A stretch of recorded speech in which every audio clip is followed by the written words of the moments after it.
that your parents were home.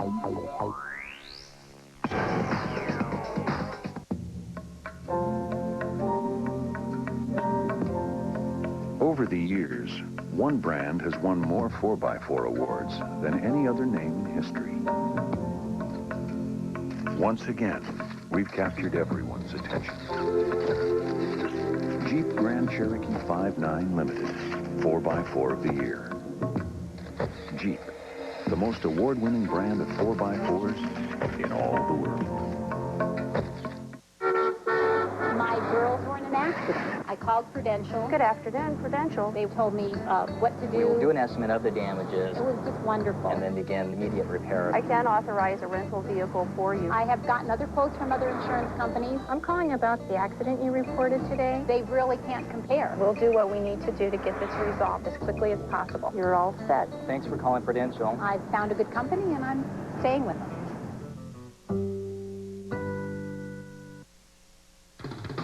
The NBA on NBC is brought to you by Miller Lite, who reminds you that whenever you feel good, it's Miller time.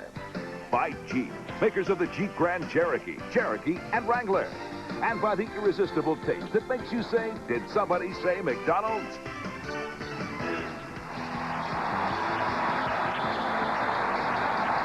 Counting the regular season, the Chicago Bulls have beaten the Indiana Pacers 5 out of 9.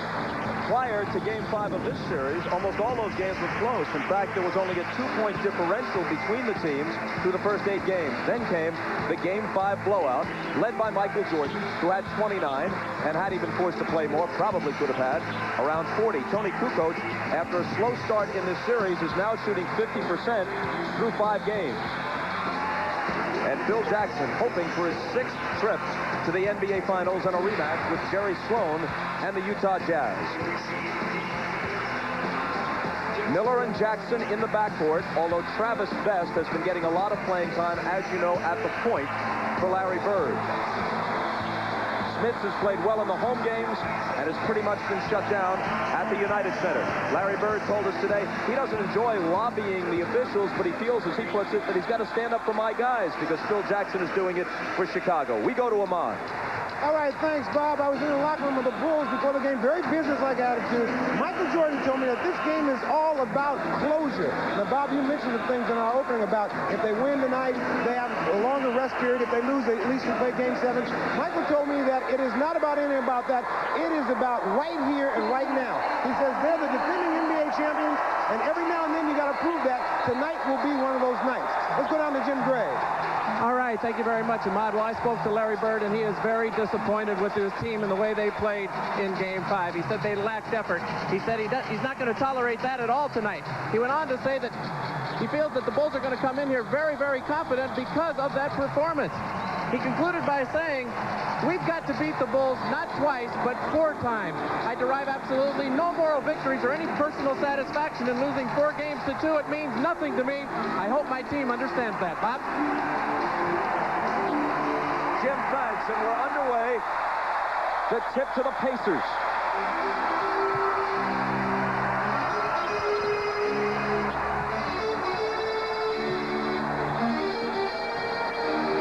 Smits from Miller. He takes the game's first shot and gets the roll on it.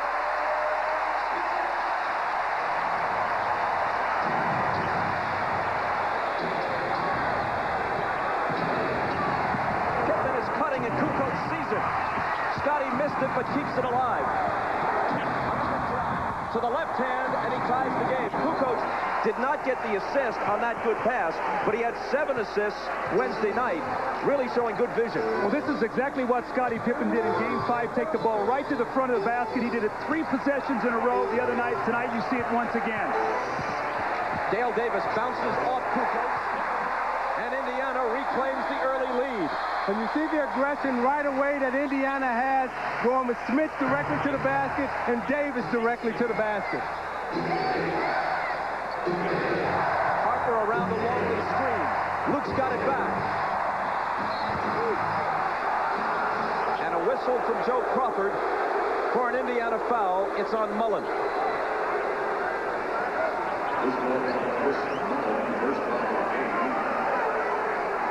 Larry Bird told us earlier today he's looking for some aggression. Controlled aggression, sure, but some sort of aggressiveness from his team. He felt they were entirely too passive as the game got away from them in Chicago on Wednesday night. Michael with a nice look inside for Longley, but he can't finish it. Now his pass deflected and stolen by Jackson. He's got Miller on his right. Reggie for three. And Kukoc has the rebound. Those are the kind of open looks they're looking for in transition. But that time, they couldn't put it down. Harper baseline. Longley follows. Not a good sign now. Good defense by the Pacers. They've given up 4 offensive rebounds right now, Bob. Rebounding has not been a factor in the 5-game series. But tonight, look for that on the boards for the Chicago Bulls. And the reason why, Doug, is because they're double-teaming Jordan in the post, which is leaving one of their offensive players available to go get the board. Davis muscles it home for his second hoop. See, that's a matchup that they can exploit all night because Kukoc doesn't have the strength to guard Davis inside. Kukoc from Pippen.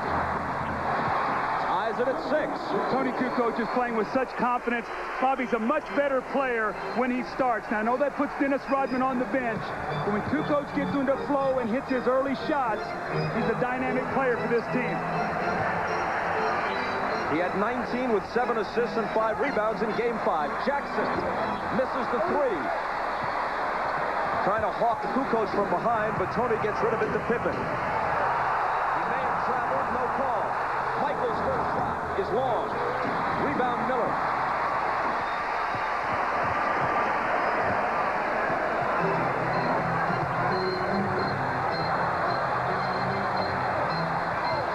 Smith lost it. Jordan chases it down. Michael Jordan read that all the way from the weak side. Read Mark Jackson's eyes, got the steal. Pippen misses the 3. Davis outlets to Jackson. Mullen with a good look, but can't hit it. Jackson wins the loose ball fight. Smith screening for Miller. And Reggie is fouled by Longley. Chris Mullen missing a moment ago. A bad sign for the Pacers. Because the Bulls are so good defensively, and Mullen at this stage of his career has lost what little quickness he once had, it's hard for him to get his own shot. But even when he has gotten open looks off passes and screens, he hasn't hit them consistently. He's shooting only 35% and averaging only 7 points a game in this series. Bob, what impresses me most about Reggie Miller, the way he started this game, he came out and took an open 3, and then he put it on the floor and drove to the basket. And that's the type of aggression offensively that he must have and continue throughout the course of this game. Good sign also for the Pacers. They came up with 2 loose balls on that possession. They didn't get any of them in the United Center the other night. Kukoc misses a 3. Jackson clutches the rebound.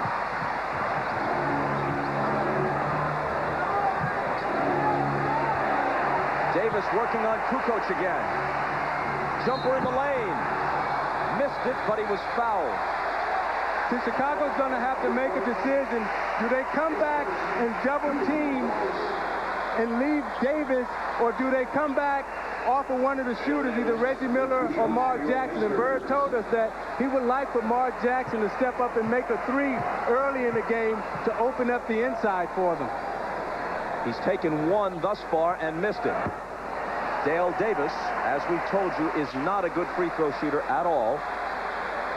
He makes his points, or makes his money, on the boards and gets his points in the lane.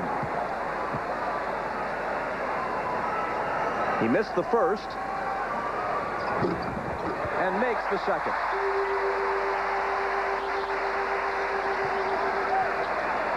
Four minutes in, Michael Jordan hasn't scored. He's missed his only shot.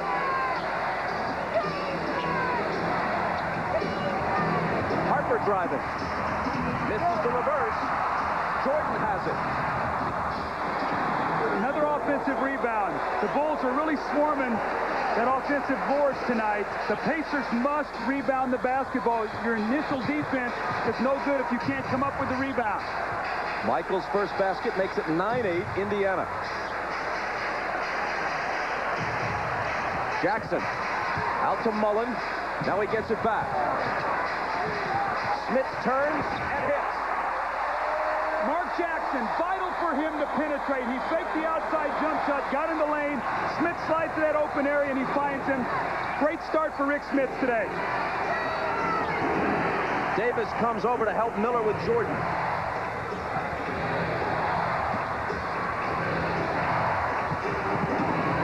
Longley loses control, and Mullen takes it from him.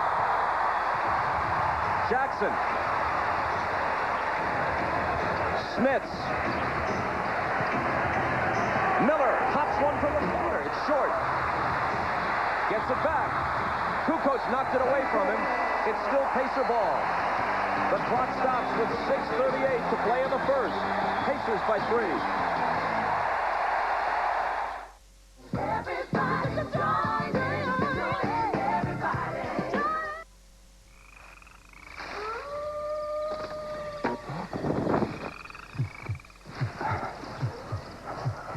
There are a lot of things out there that will make your heart beat faster.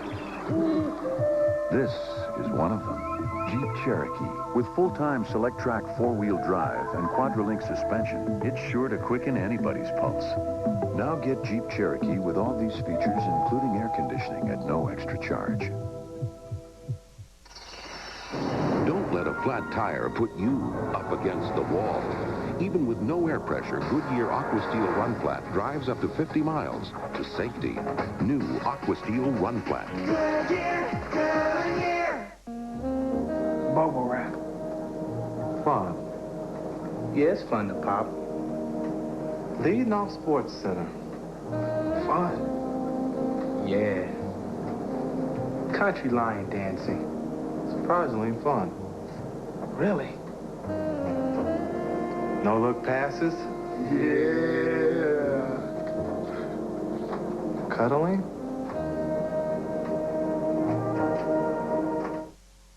Red Dog Rules for Living, number 35.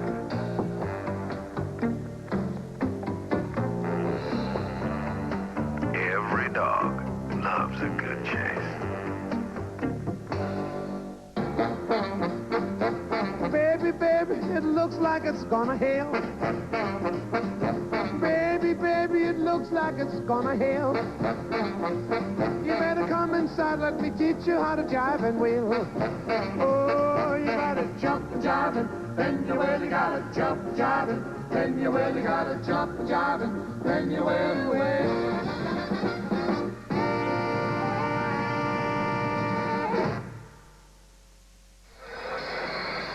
Tonight, the Indiana Pacers are trying to establish an inside game. They've done that early. They've gone to Rick Smith, the up and under with the good post position. And Dale Davis, having to play Kukoc, says, I'm going to pound inside and use my superior power. 2 inside scores here early. Vital for them to get in the paint early to open up the perimeter. You don't start outside and go inside. You want to go inside, outside.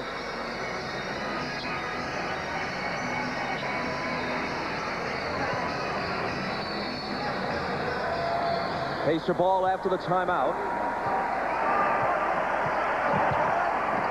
Smith screening for Jackson, who fires the open jumper and misses it. But Indiana does appear to be doing a better job setting screens to try and give the ball handlers and shooters a little more room than they had in Game 5. Mullen bumping with Pippen, and Scotty travels. It looked like Scotty was looking around for the double team. I don't think they're going to double team him. I think he just needs to go quickly to the basket. Got caught with a shuffling of his feet there. Scotty can post up Mullen with those long arms. And also, I think he was concerned about Mullen stripping the ball, Doug, because you know his hands are so quick down there. Jackson's floater swatted away by Kukoc. Here goes Jordan. Mullen bounds him. Michael hits it anyway, and will get the free throw. How about that concentration by Michael Jordan? The breakaway, Chris Mullen really didn't want to let him score here, but if you're going to take this kind of foul on Michael, you've got to grab his right arm. And what Chris did, he reaches in and he hits him on the head. Look at the concentration. He keeps his eyes on the target. The greatness, he's always thinking 3 instead of 2. The foul was Mullen's second. 3-point play, 5 points for Jordan. Game tied at 11. Bob, a lot of times guys hear that whistle and they sort of give up on the play. Michael hears that whistle and he thinks basket and foul.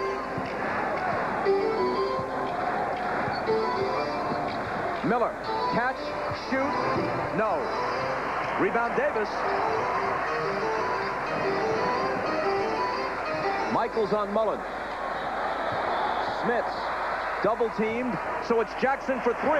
There's that three-pointer Larry Bird was talking about.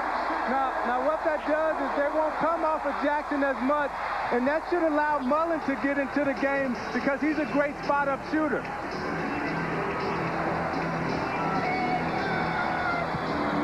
Longley, left hand, over Smits, and a whistle.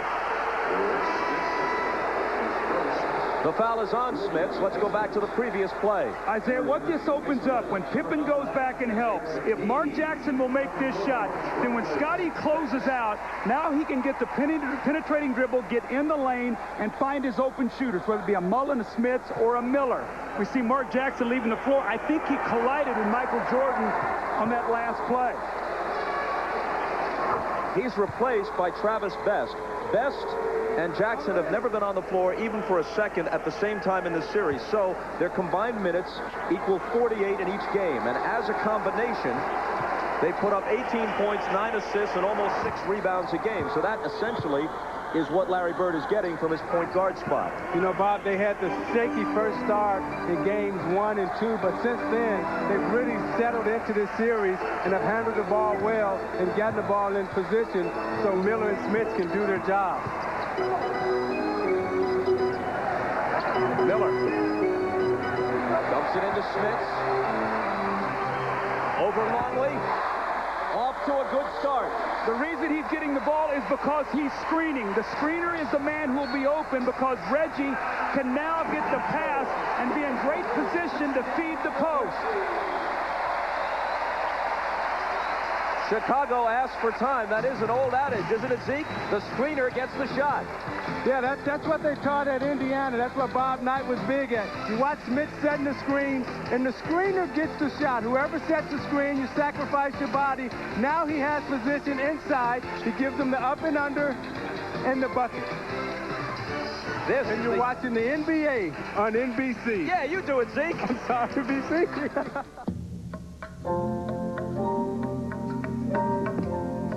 Over the years, one brand has won more 4x4 awards than any other name in history.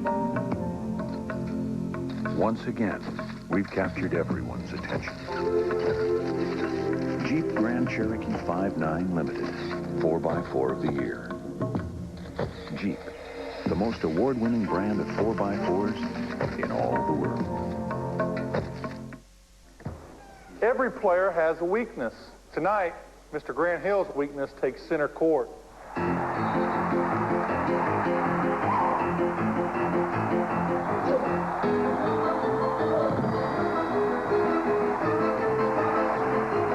There's only one place to go for the irresistible taste of America's favorite fries. Did somebody say McDonald's? Enjoy the fries that have earned the right to be called America's favorite fries. We've got aisles of smiles and people who care. A four-star hotel high up in the air. Seats like sofas, Food that's a feast. as you go west, your problems go east. Wouldn't it be great if we could all fly commercials? Well, United is making the real world better with improvements in service, seats, even faster gate check-ins. We're not perfect, but we're rising. Happy birthday. Oh, good. Another apple. Where's Danny? Oh, you get down on the way I use my walk. Come on with me. No time to talk. Staying alive. Staying alive. Staying alive. Thank you.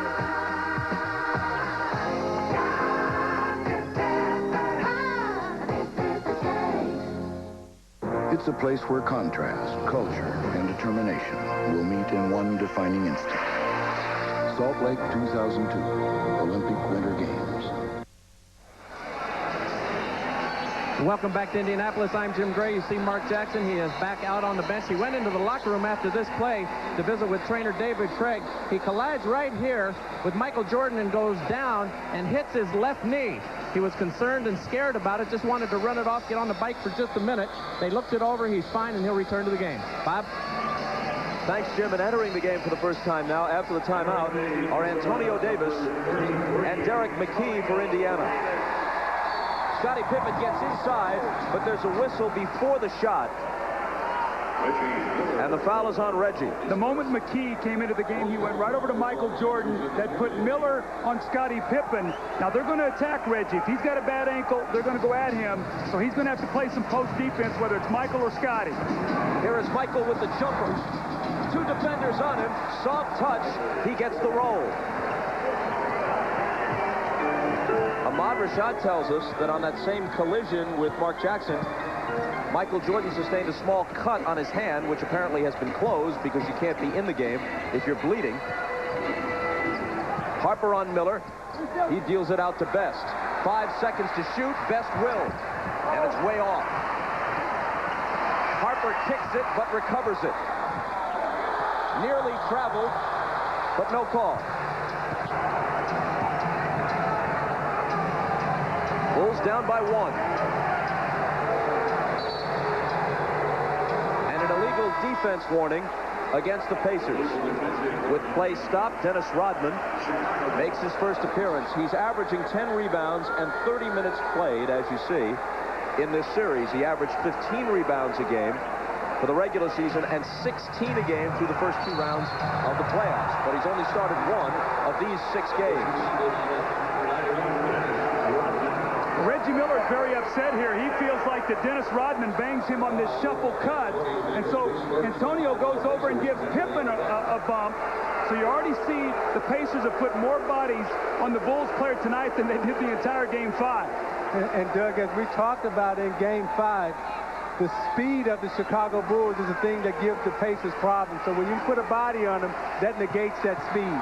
That's Davis's first. Pacers are over the limit. For complete coverage of the NBA Conference Finals, go online and step into the NBA.com arena. Listen to a live audio broadcast, view real-time stats or shot charts, and watch video highlights of every contest. After the game, look for news, photos, notes, and interviews. NBA.com, your ultimate guide to the playoffs. Pippen, who was 6 of 9 at the free throw line in Game 5, which isn't great, but is an improvement over the 50% that he was shooting through the first 4 games, makes them both here, and the Bulls lead by 1. You can see after every made free throw, the Bulls have gone to full court pressure. Davis got inside for the dunk.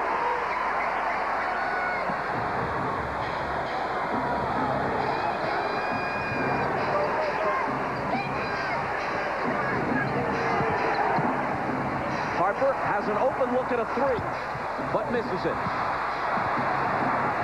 Dale Davis has the rebound.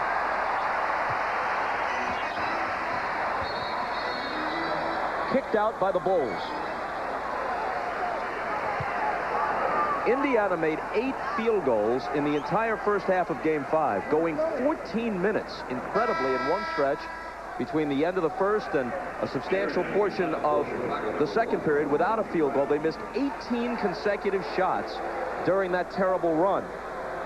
They've already scored 7 times from the field in the first 9 minutes or so of this first quarter. Bob, they've come out and been very aggressive defensively, and that's helped their offense. And you can see how Reggie Miller, how he's pushed Michael Jordan off the post. And that ties their first half output, their 8th field goal on the McKee hook. This has also been a pattern. Anytime McKee has been played by Michael Jordan, they've gone at him in the post and tried to post up Michael. That time they were successful. Rodman can't hit it, but does keep it alive, and now he's fouled, and he applauds the judgment of the officials. It's 1 on McKee. Again, you must make Michael Jordan play on both ends of the floor. So McKee is going to try to post him up here. He gets good position. Michael is so very strong down there. But Derek McKee takes his time, uses his height advantage, and gets the little baby hook to go in the lane. Rodman makes the first. Isaiah, have you noticed that Dennis Rodman has had a lot of layups in this series, and it looks like he's shooting them too quickly. He has more time, but he's catching it and just sort of flinging at the basket. I think he'd slow himself down. He'd get himself 3 or 4 layups in these games. You know, that's always been the problem with Dennis Rodman. He really doesn't have an offensive mind. He's only thinking defense and rebounding, and a lot of times he's open but can't convert. Miller's open and can convert.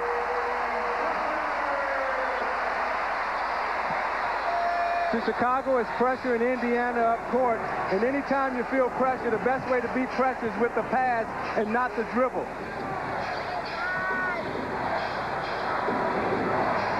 Scotty with a turnaround. Rodman on the offensive glass. See, Miller's doing such a good job that he didn't do in Game 5 by keeping those guys out of the post. Jordan hits a 3. And in this series, he's 5 of 11. That makes him 6 of 12, so he's shooting 50% from the three-point line. And barely over 20% on threes during the season. McKee with the reverse that won't fall. And Rodman with another rebound. We're tied at 22. Michael tongue-wagging into the lane. Hits the jumper. He has a dozen. Half of Chicago's output so far.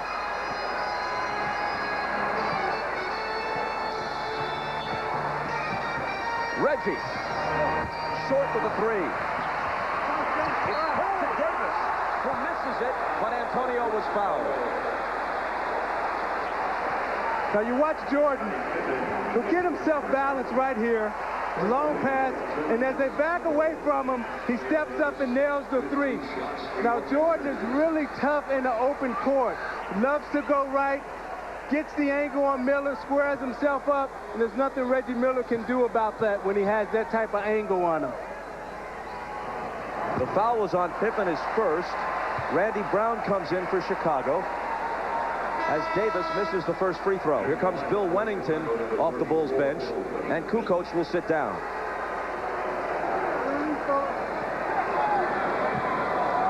Look to see when Chicago comes down on this possession, if they run an isolation from Michael from the wing area. They like to do this when he gets it going a little bit.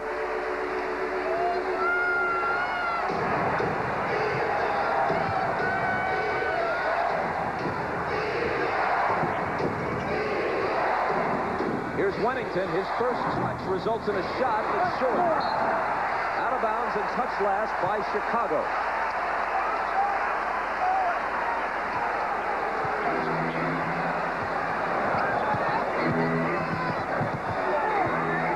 Brown on Best. Dale Davis. Fouled by Wennington. That was a great sweep-through move by Davis. He faced Wennington up and then swept the ball right to him, and Wennington couldn't move his feet. Watch as he established his position. Now there's the sweep, and he's going and he catches Wennington. He can't move his feet, and now you got him beat. That's a great post-up move by Dale Davis. A hand for Jalen Rose, who's preparing to report in, which is all he claims he was doing toward the end of Game 4. The league saw it differently. Said he came off the bench during the fight and suspended him for Game 5. Even with him, and probably with the Indiana National Guard, the Pacers weren't going to win Game 5 in Chicago anyway, the way it turned out. Well, if they would have made that substitution, then Reggie Miller wouldn't have been in to make the game-winning shot, because just who Jalen Rose claims he was coming in for. Now, Bob, look for a 2-for-1 possession here for Chicago right now with 39 seconds. They like to close quarters very strongly. We have a tie game right now. They'd like to get 2 hoops and stop Indiana to go in with the lead. They bring in a shooter in Steve Kerr, replacing Randy Brown. Game tied at 24. Michael, knocked away from behind by Rose. Jordan thinks he was fouled. The officials don't.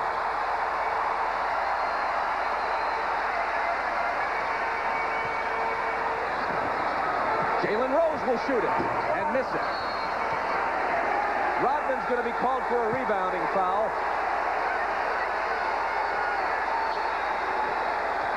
And you see the effect that Jalen Rose has had as soon as he come into the game.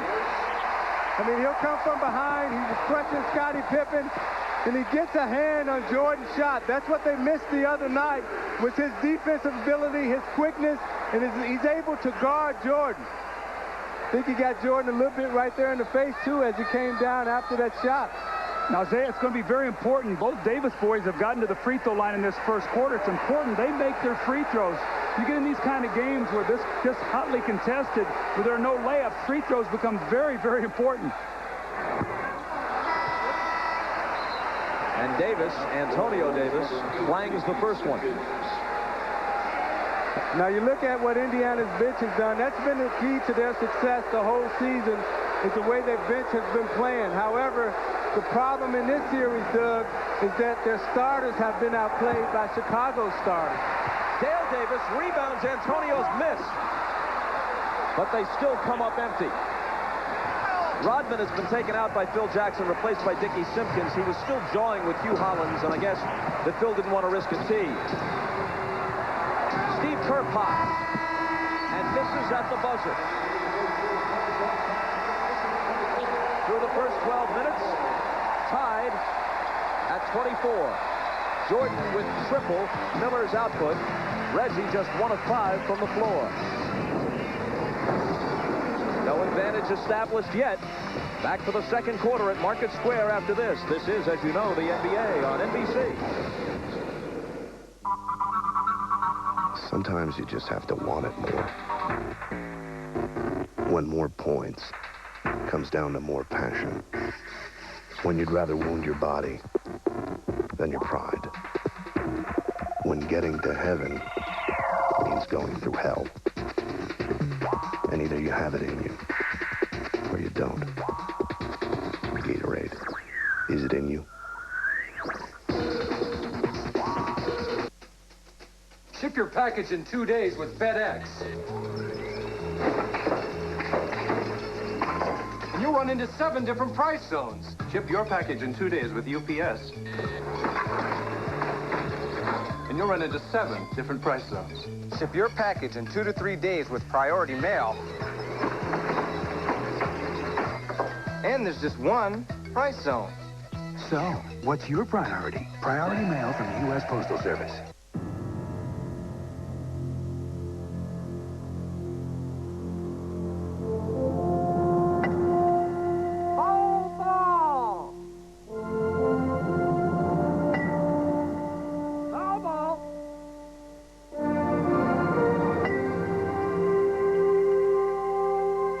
Ever heard of drive-in claim service? Well, who's your insurance company? The new Jeep Cherokee Classic, as seen by the white-tailed Dragonfly, with a refined interior and available select-track full-time four-wheel drive. It's a great way to cross remote territory, no matter how you look at it. Even if you're a green tree frog. Now get Jeep Cherokee and all these features, including air conditioning, at no extra charge. You're watching the NBA on NBC. The 1998 NBA playoffs.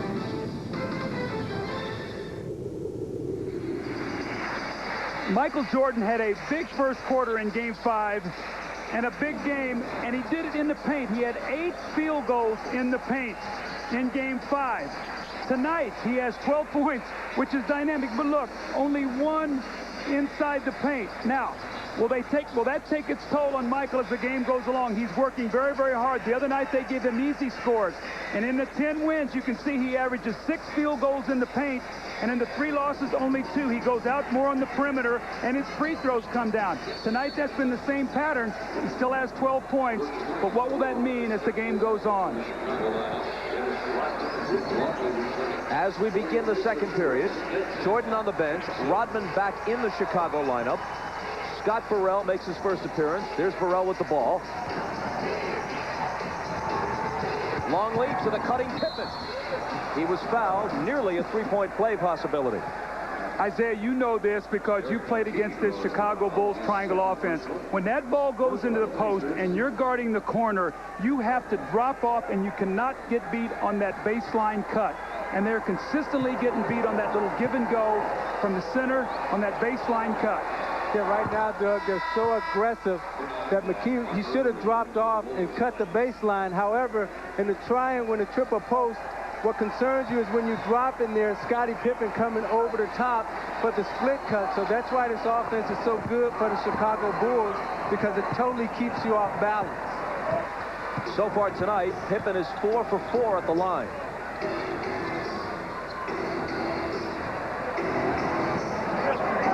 Antonio Davis against Rodman. Smith to Jalen Rose. And it looks like an illegal defense warning. And it is the first on Chicago. It's Ron Harper. Anybody who plays Mark Jackson is going to be the roamer. That time it was Ron Harper, and he got caught by Hugh Hollins. Now, Smith's got off to a great start in the first quarter. He was 3 for 3. Let's see if they can get him back involved in the second quarter. See Longley in front of him? No, he was working hard to get in front. Mullen deals it out to Rose. Jalen Rose from the head of the key. It's amazing how much better the Indiana bench plays at home than they do on the road. It's almost like two different teams. Tied again at 26.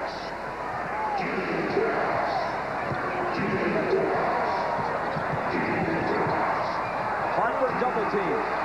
Finds Longley. Now Rodman. Misses the bank attempt, and Jackson has the rebound. Jackson pulling up in the lane. Ball knocked free, and Rose chases it down.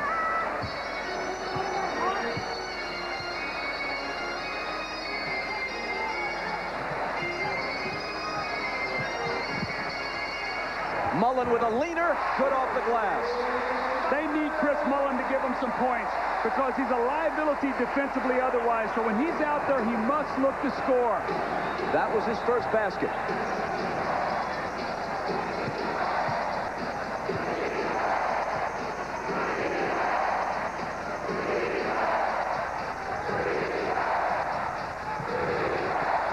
Longley had both Harper and Pippen underneath, but the pass goes astray. Pacers have the ball and a 2-point lead. And we'll be back. If necessary, Game 7, Sunday night at 7 Eastern, 4 Pacific on NBC. Dude, get down. It's my chair. Let's go. I'm not playing games. Okay, here we go again. Oh, dude.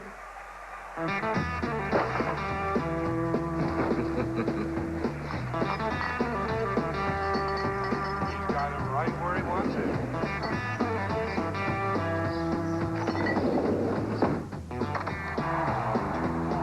Just a bit outside. Hey, those dog obedience classes really paid off. Okay, let me do it again. Is that E, L, looks like a cow. Okay, just letters. E, L, looks like a small cow. No, there are no cows. Okay, let me do it again. Is it a mammal? No. Not going anywhere for a while? Something with fur? No. Grab a Snickers, because nothing handles your hunger better. It's one of those turny things that you keep in a drawer with a handle. Can opener? Yeah. No. Hungry? Why wait? There's no doubt about it. Americans like to win. We strive to be first. Always. And in everything. So it only makes sense that more of us want to drive the best. Toyota Camry, America's #1 selling car. And to celebrate now, you can get 4.8% APR financing for 48 months.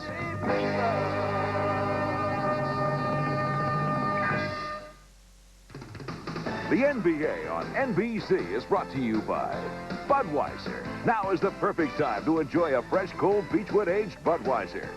By Toyota. Every day belongs to you. Make it count. Toyota every day. And by Snickers. Not going anywhere for a while? Grab a Snickers. Hungry? Why wait?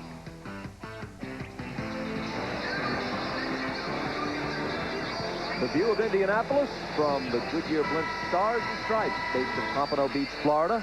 Tonight's pilot, Jim Maloney, who I assume is not the former Cincinnati Red right-hander who tossed a couple of no-hitters. Have you researched that, Zeke? No, Bob. No hitters. Jim Maloney. Can't go that deep.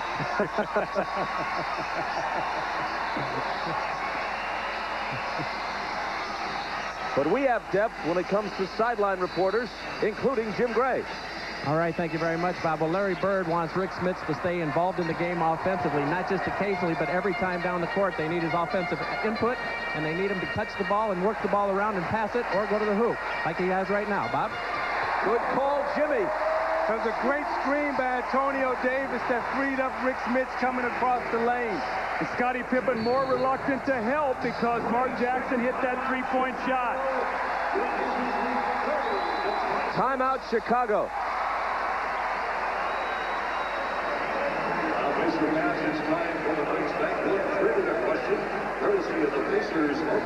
The Chicago Bulls, specifically Luke Long, they did a wonderful job on their defense against Rick Smits. A lot of it due to the poor screening. He got pushed off the block. He shot fading jump shots. He got in front of him. He pushed him off the post. And when he went to the basket, he got help.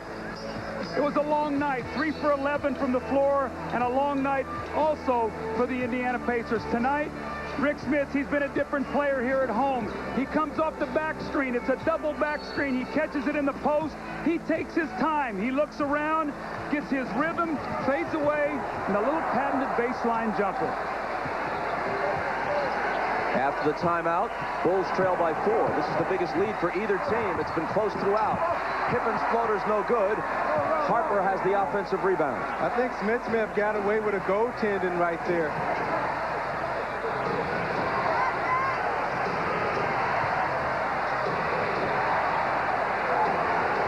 With Michael on the bench, Scottie looking to take control offensively. Drives baseline, double pumps. He's coming to the line with a chance to complete a three-point play. Bob, what happened on that play in Isaiah? You had Rick Smits strung out in the corner, Gordon Scottie, and you got to push him back to the middle to help. Mark Jackson was running over to help him. You probably see him come in the screen to come over to double teaming, but Smits lets him go baseline where there is no help.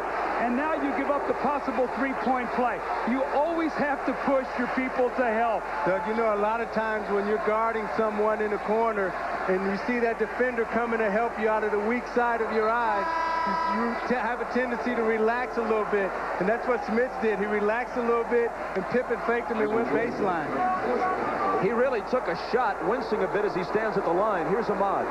That's right, Bob. As Scottie Pippen walked towards the bench, he was really out of wind as he was driving to the basket. He took an elbow by Jalen Rose just as he let that ball go, but obviously he's still able to continue playing. Bob? And a three-point play as he's 5 of 5 from the line tonight. The foul on Rose was his first. Jordan checks back in, and it's a one-point Indiana lead. Pacer ball. Well, they're really making a conscious effort to put a body on Pippen every time he moves.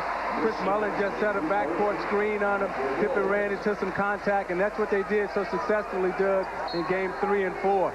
Bob, now Chicago has gone small, so they'll put Kukoc on Smits, and there's another one of those threes by Mark Jackson. They virtually dare him to take them, and now he's hit 2 out of 3. Reggie Miller's back in for Larry Bird. Scott Burrell is open. He has not been putting down open shots like this the past several games, so it's important for him to hit his first one tonight, which he just did. See, Kukoc could not front him, so he should just take his time to double team. Mark Jackson will be able to now penetrate. Kukoc has him on a switch. Jackson's pass into the lane, broken up by Burrell and taken by Kukoc. All the way to the hoop and fouled by Jalen Rose.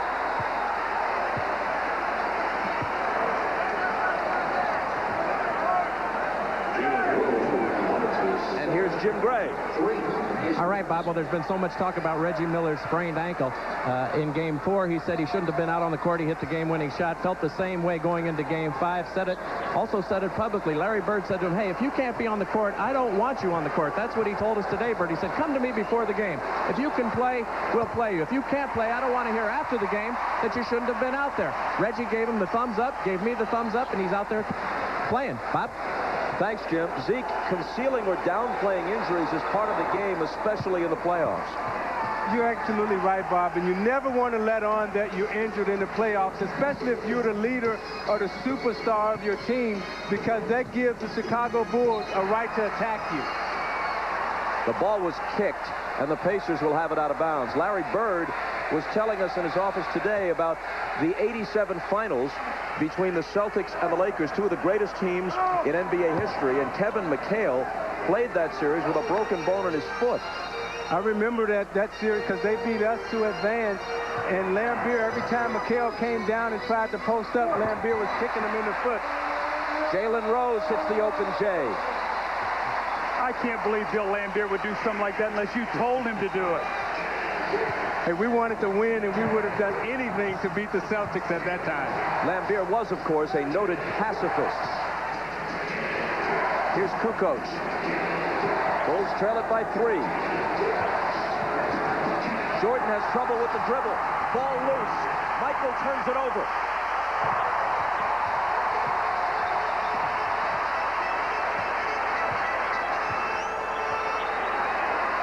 Rose thinking about it, now doing it, but a whistle. See, this is what they missed the other night with Jalen Rose, because he gives it to you offensively and defensively. He's become quite a defensive player in this league, and you see him put the pressure there on Jordan, forcing him into the trap. You know, when he came out of college, Doug, he was known as an offensive player, but under Bird, he's become quite a defender. Rose driving. The previous foul on Burrell was before the shot. This one also comes before the shot, so the basket doesn't count. It's Burrell again, his second. Pacers by 3. And you're watching the NBA on NBC.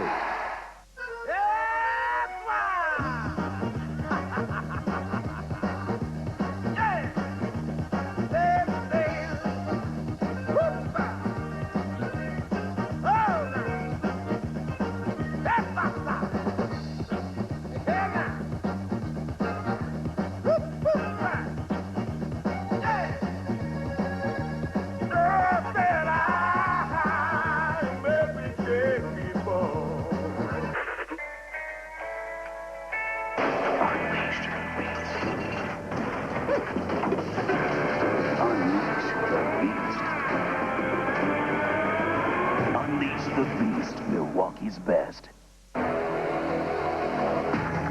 Schick Tracer FX is the only razor that flexes to cover every sensitive curve. A design so smart, you can feel it.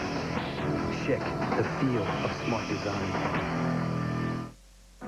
Introducing the Sicilian pizza from Pizza Hut, the most intense-tasting pizza ever. This ain't no waltz through the daffodils. It's a sprint through a minefield with 4 corners. This is as much oregano, basil, and garlic as you can jam into the crust without the government regulating it. I got one word for you, pal. Duck and cover! This is the mother of all pizzas. Our new Sicilian pizza, only at Pizza Hut. Only $8.99. For the absolute mother of a deal, get up to 3 toppings or any specialty pizza for $2 more. Can you handle it? We got next. Oh, people get ready. Get into the city. Come on, join in, everybody. Everybody join in. Working together, mind and soul. Dreaming, believing, where you wanna be. Oh, join in, everybody. Everybody join in. Everybody join. Lisa Leslie, Dawn Staley, and college star Shamiqua Holdsclaw lead Team USA at the Women's World Championship of Basketball, June 6th and 7th on NBC. Now, with Jalen Rose being back in the game, and he's so important to this Indiana team offensively and defensively because he can create his own shot. You see him take the J off the dribble, and then he can square up and take the J. And look at him defensively as he forces Jordan into the double team. They feed off his energy, his emotion, and most important of all, Doug, he brings a toughness to their bench that they didn't have the other night. You took the words out of my mouth. Toughness and competitiveness. You have to have that against the Bulls. The same set out-of-bounds play. They run it from the other side. It's a staggered back screen for Rick Smith's great low post position in the score. See, Doug, they're getting Smiths in the post off the move tonight.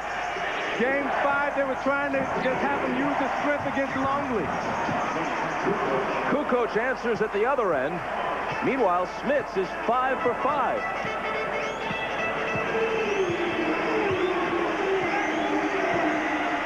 Smith will get a little jumper here on the rotation. You called it. 6 for 6. Well, they're going Dutch treat tonight. And he's important for them, but Jackson recognized early that he had a mismatch with Kerr, backed him down, the double team came, and Smith was able to nail the jumper. Kukoc wheeling to the hoop. Out of bounds, and let's see who has it. Chicago will. Pacers by 5. Smith started game 5 0 for 6. Tonight, 6 for 6. Michael, turnaround on Miller. Spins out, followed by Rodman. Smith just can't block him out. He's not quick enough. They didn't double that time. They let Reggie play him straight up. And although Michael missed the shot, no block out. Jackson drives on Kerr and connects. As soon as he saw Kerr as the defender, he tried to use his superior quickness to get past him. Jackson is not quicker than many defenders he faces, but he is a bit quicker than Kerr. Well, that's a battle of the two slow turtles.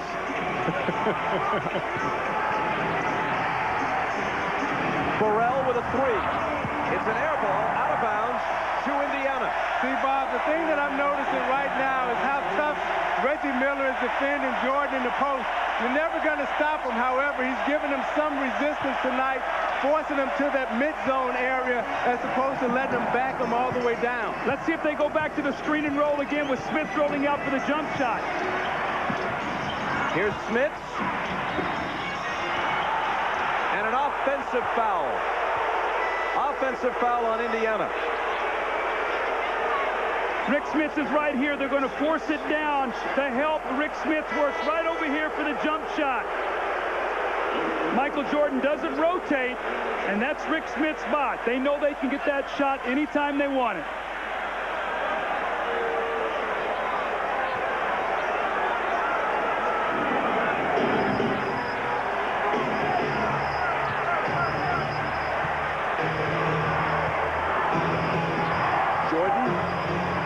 To Longley. Back to Michael for the reverse. He was fouled.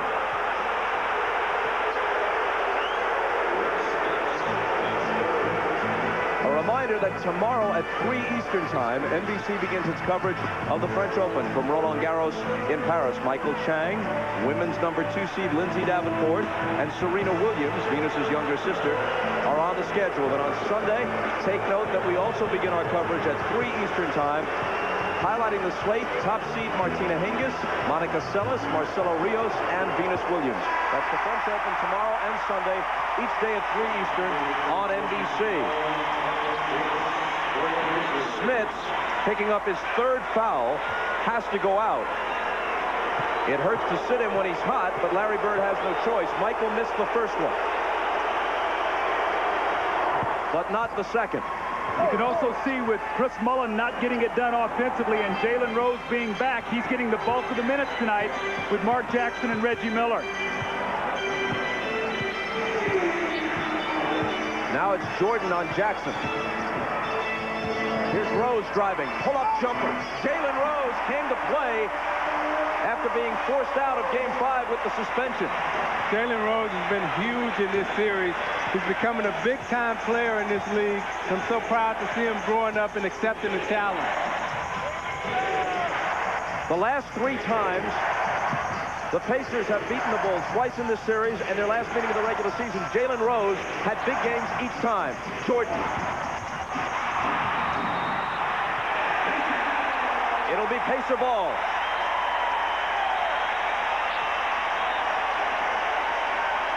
You watch Jalen Rose off the Jackson penetration, the pump fake, the little show and go, uses his momentum against Burrell to get the shot off. I say the difference between he and Chris Mullin, as you see the numbers and the 2 wins and the losses in the games he played, is that he can create his own shot, whereas Chris Mullin's got to be more catch and shoot. This is a speed series, Doug, and you got to have speed to play against the Chicago Bulls. Pippen's back in. Jalen Rose. This time he misses. A foul as they battle for the rebound, and it's Longley. See, they caught Longley holding Davis's arm underneath. He was out of position, and he went up for the rebound, and Longley locked his arm underneath. 2 on Luke. Each team with 14 fouls in this quarter. They'll each be over the limit with their next one. Antonio Davis. Jackson. 3 of 4 on threes in this first half. If Scottie Pippen is going to double team, Mark Jackson must make that shot. Thus far he has. Pippen to the hoop.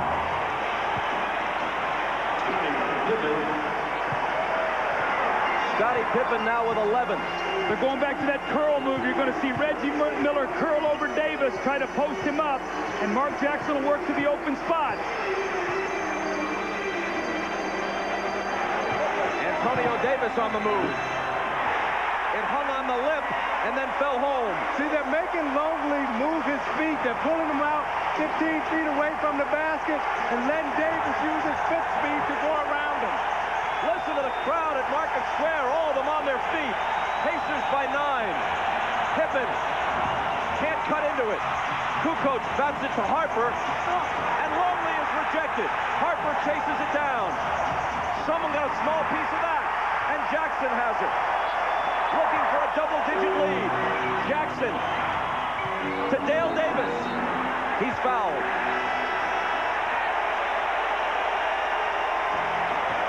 The momentum did not travel along the interstate from Chicago for the Bulls.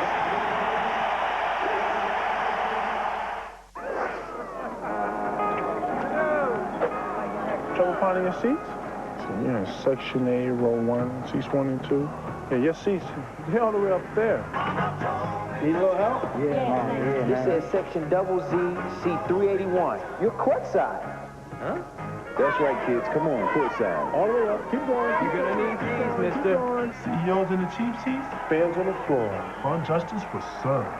You think I could borrow these when you're done?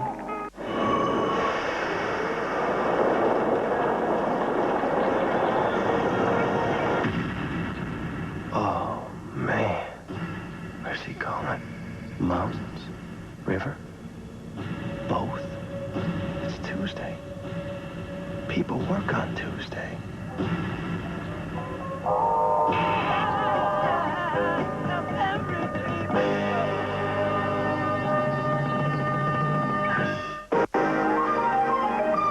Rusty, it's a woodchuck, and he's hurt. Rusty, it's up to you.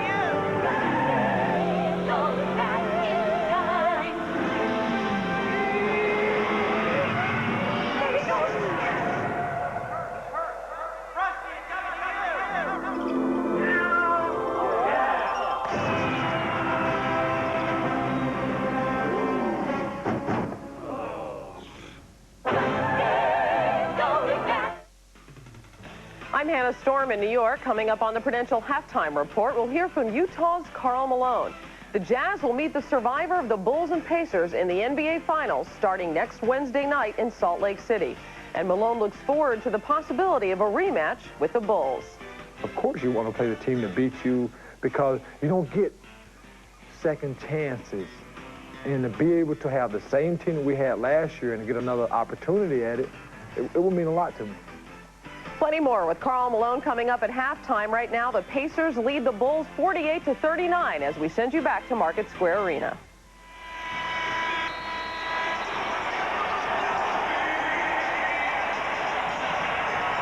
All right, Hannah, you'll be watching and listening at halftime. Doug. Bob, let's take a look at what happens when Mark Jackson. Here's Scottie Pippen. Now, he's going to give help on the drive. This is the first time they run the play.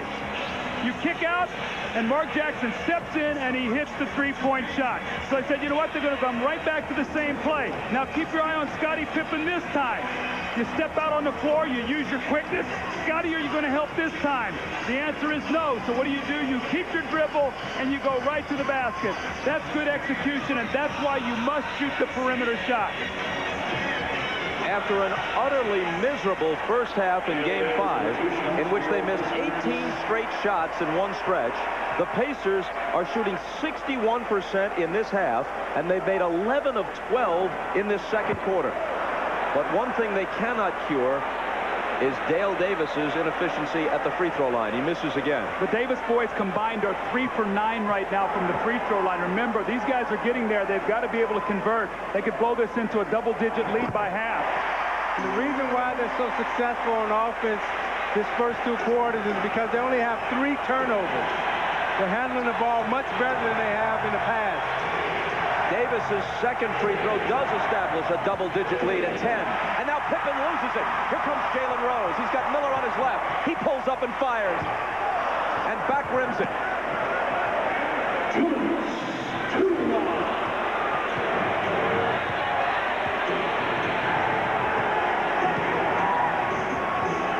Miller playing Jordan.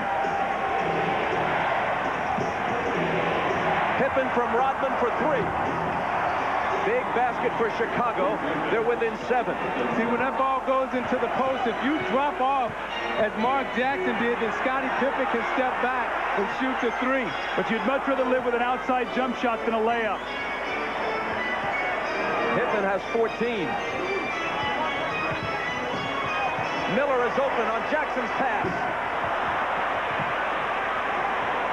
Got a good look, but couldn't hit it.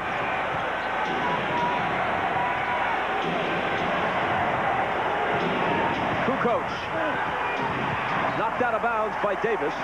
Chicago ball, 11 on the shot clock. Now, Isaiah, remember now, Michael out of bounds on this play. You've got to watch that he doesn't get the lob. You know he's going to come off. Boy, he looked for it that time, and Longley stepped back. Longley on the move. Hits the sweeping left-hand hook. They've cut the 10-point deficit in half. It's 49-44 with exactly a minute left in the half. You know, I think Reggie Miller right now, Doug, is settling for too many long J's. He has a chance and the opportunity to shorten the shot, but right now he's settling for the 3-point line. He's 1 for 6 in this half. Well, Michael's chasing him, so he is not letting him get open. Chasing him from side to side. Here he is again. And now he's 1 for 7. But Davis gives them a fresh 24, and it's Jackson missing this 3. Jordan back. Pippen for 3. Out of bounds to the Bulls. Remember, Jalen Rose had a breakaway jump shot from about 12 feet that would have given him a 12-point lead. If the Bulls can score here, they can cut it down to 3. That's how those little shots and those runs change everything, especially going into the halftime break. You know, and Jim Gray told us that Bird told his team in the huddle that these last 2 minutes was the most important 2 minutes of their season, because he knew Chicago was going to make a run here to try to cut the lead, and they have. Shot clock and game clock virtually identical.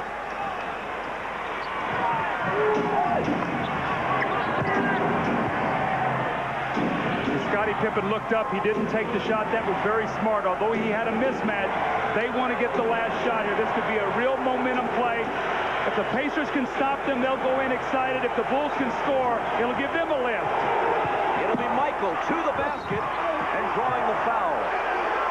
How about the strength of Jordan in the air, absorbs the contact, and knocks Dale Davis back. There was not going to be any jump shot on this play, Isaiah. So you watch him use his momentum here as he comes right, goes into the air, absorbs the blow, and he's coming so hard he knocks Dale Davis down. That's how strong he is. But the difference in the game tonight and in Game 5 is he and Scottie and Tony went unimpeded into the basket and laid the ball in the basket. Tonight, Indiana's putting their body on him. 2.8 seconds. In theory, time for Indiana to get off the shot.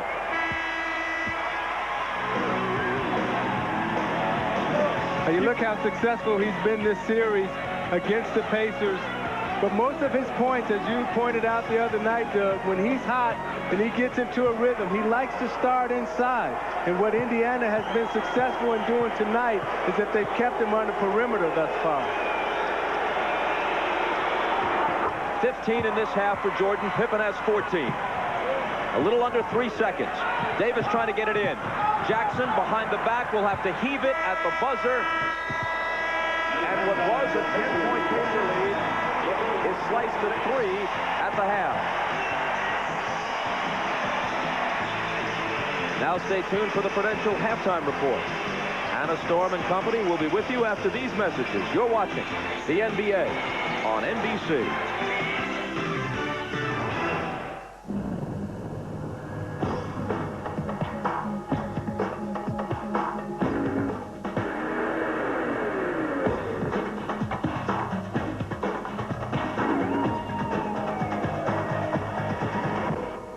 The tallest mountain in North America is 20,320 feet.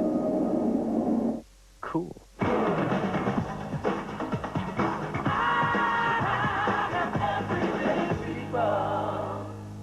Here we are in this simple, majestic setting. None of the usual interruptions.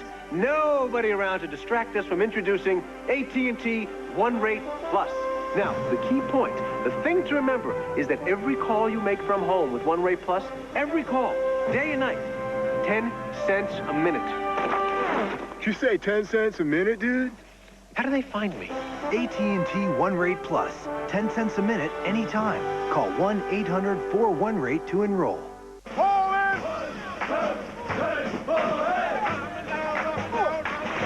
This is for Reverend O'Brien, who always told me to give it my best shot.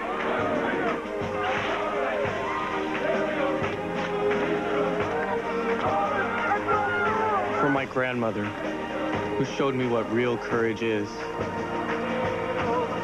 And for myself, who found it.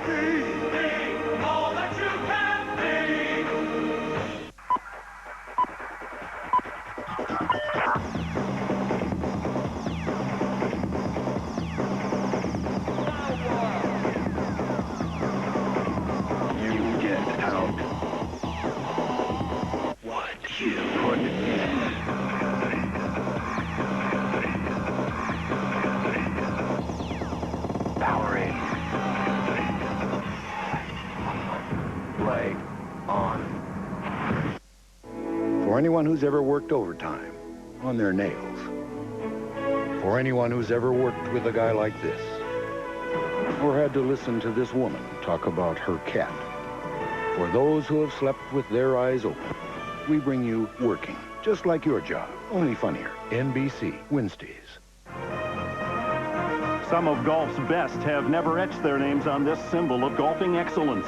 This select group of stars has amassed 13 major championships, but none has been able to realize the glory associated with winning golf's greatest championship, the U.S. Open, beginning June 18th on NBC. This is the Prudential Halftime Report, brought to you by Prudential, bringing strength and stability to America's families through insurance, healthcare, real estate, and financial services. It's halftime of Game 6, and the Indiana Pacers showing no ill effects from the Game 5 rout. They lead the Bulls 49-46. Michael Jordan has 15. Scottie Pippen, 14. Rick Smith leads Indiana with 12, and Mark Jackson has 11. Hi, everybody. Hannah Storm back in New York, along with John Sally, Peter Vesey, and Matt Gukas. And we'll hear from these gentlemen in our next segment. But first, Karl Malone, who last year led the Utah Jazz to the NBA Finals for the first time in team history, losing to the Bulls in 6 games. This season, they return to the Finals, this time with home court advantage and greater expectations. Jim Gray spoke with the mailman. I'm driven by wanting to win. We're on our way to the World Championship. The Western King still reigns. I knew this time around was going to be tougher, but no one looked at that like that. How great is the benefit from having played in the finals last year and having the experience of knowing what to expect and what not to expect this year? Well, it's great, but it wasn't that much different than I thought it would be. What I like more than anything about our team that have never been brought up is when we lost to Chicago and they were the champion. I take nothing from them. No one cried in the locker room. It was almost a upset attitude. that it was right there, that we didn't get the job done, you know? And I like that because now, back in that situation again, you say to yourself, let's try not to make the same mistakes.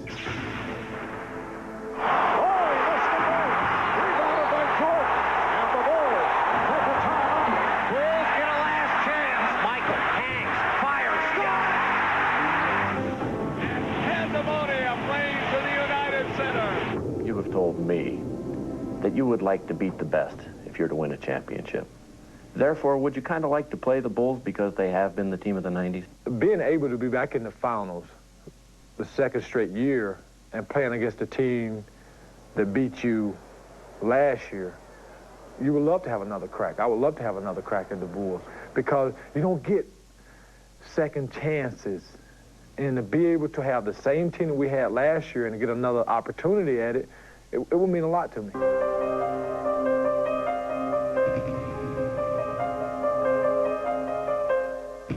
There seems to be this growing feeling throughout America, kind of like John Elway, that they would like to see you and John Stockton win a championship. You aware of that? Do you feel that? Well, you know, I think I definitely felt it with Denver, and I get a feeling for us, and I really appreciate that. But I've lived my life and my career without any sympathy.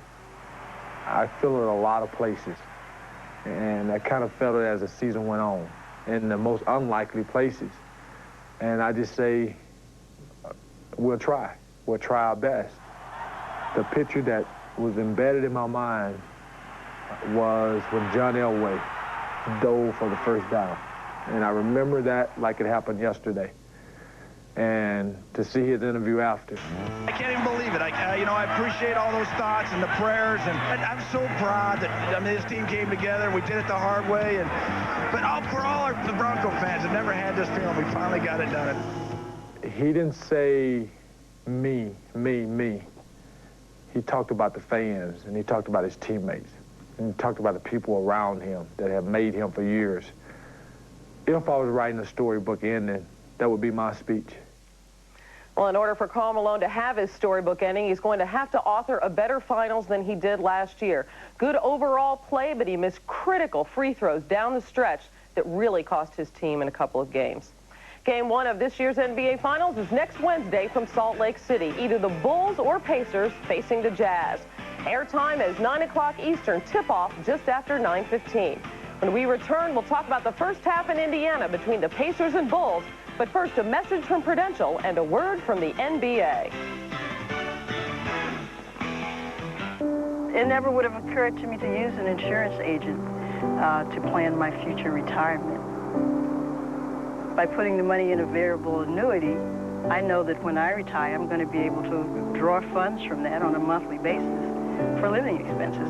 I'm very conscious of what company it is handling my future because it's Prudential. And I know how solid they are. I feel very comfortable and they're very secure.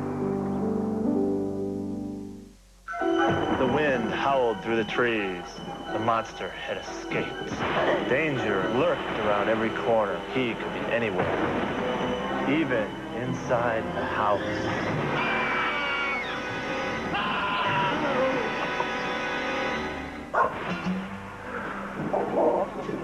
What happened to the monster? Let's read something else. Dad, are you scared? It was a beautiful day.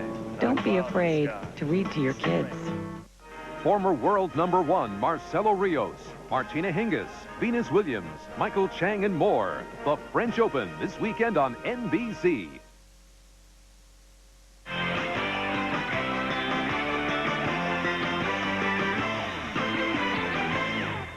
At halftime, the Pacers lead the Bulls 49-46. We talk now about the first half. And Matt, Rick Smits has been hot and cold the entire playoffs. Like everybody else, he was dismal on Wednesday night in Chicago.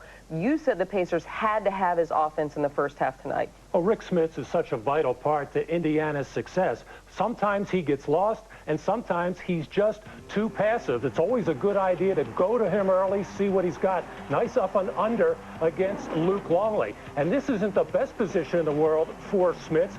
Generally, when he turns baseline, he'll let that shot go, makes it a degree of difficulty shot, but still gets it down. And because of the early success, he draws the double team from Pippen and the wide open look for Mark Jackson.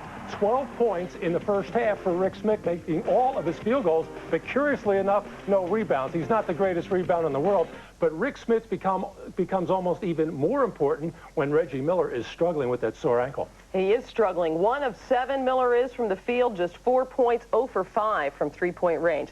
Now, typically in this series, John, the Bulls have come out strong in the third quarter. What do you expect from them after halftime?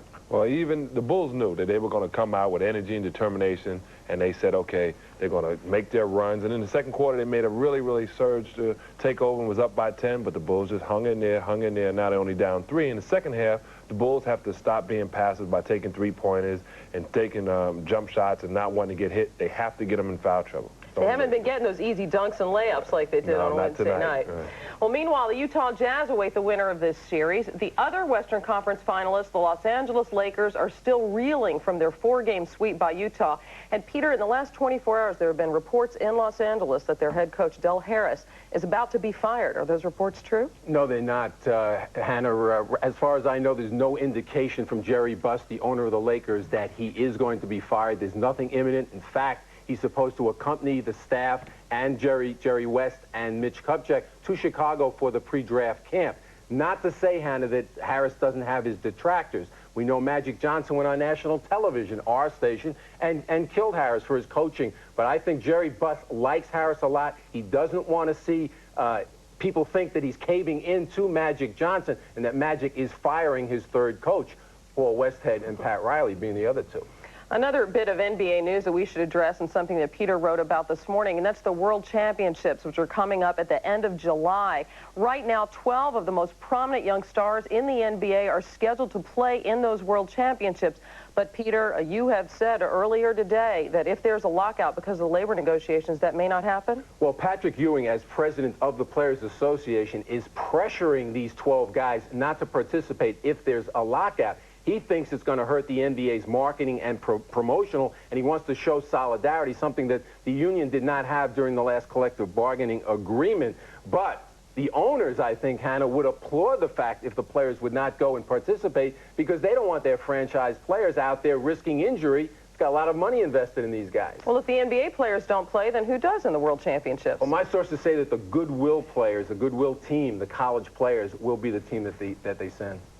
And me and you? No, they don't pay. Oh. I don't think so. Never mind. I'm with Patrick. All right, now moving to news from the French Open today. The upsets keep on coming in the men's draw. 4-seed Patrick Rafter lost today, as did defending champion and 8th-seed Gustavo Kuerten.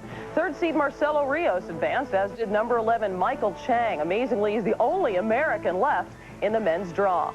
No seeded players lost on the women's side. Martina Hingis, Monica Seles, and Venus Williams all advanced. Our coverage from Paris gets underway tomorrow at 3 o'clock Eastern, noon Pacific, and we will feature Michael Chang's third-round match. The Pacers lead the Bulls by 3. We'll send you back to Indiana for the second half after these messages from your local station. This has been the Prudential Halftime Report, brought to you by Prudential, bringing strength and stability to America's families through insurance, healthcare, real estate, and financial services. For years, English has been taught with books and tapes. But on Thursday nights, we've tried a radically new approach.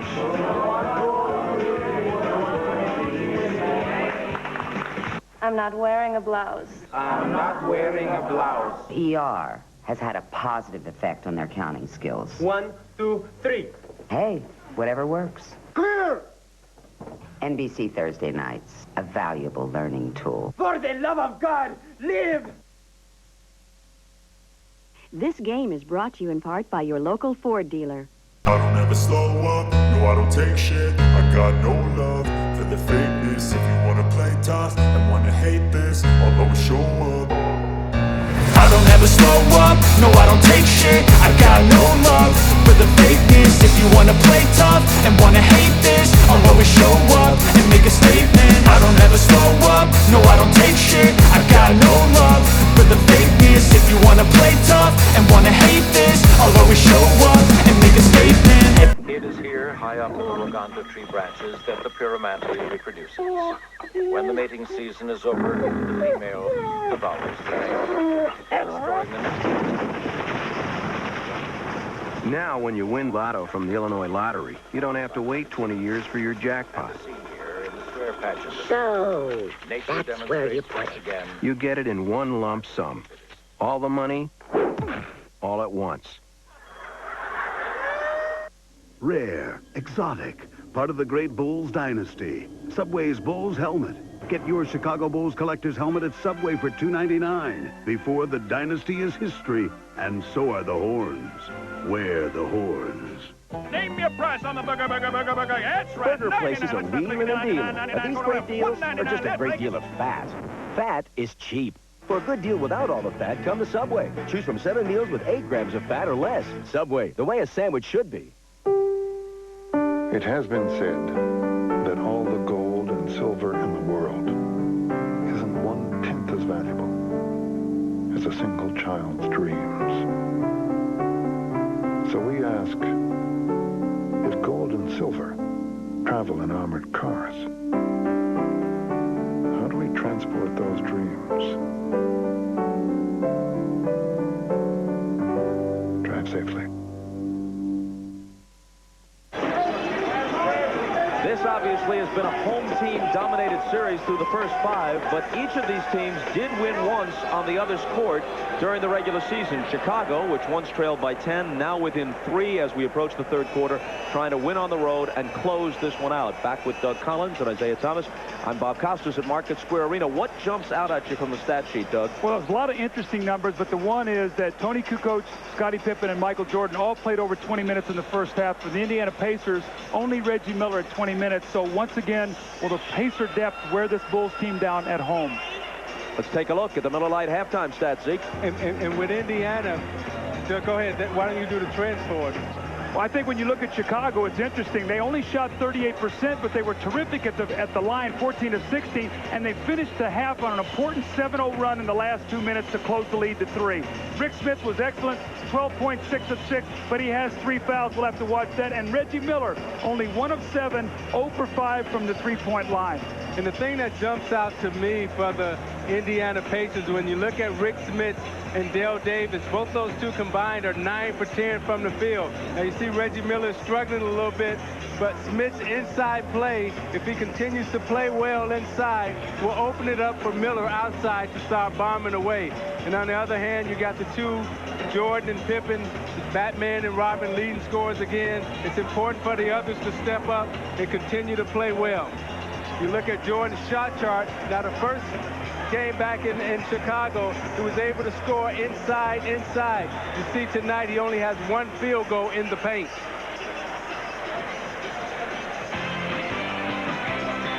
"24 minutes to decide whether it ends here or we return to Chicago."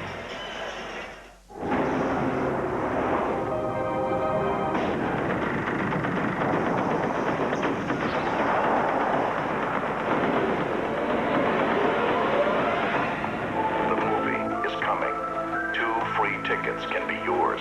Go to Oldsmobile. Drive the intrigue. Move quickly.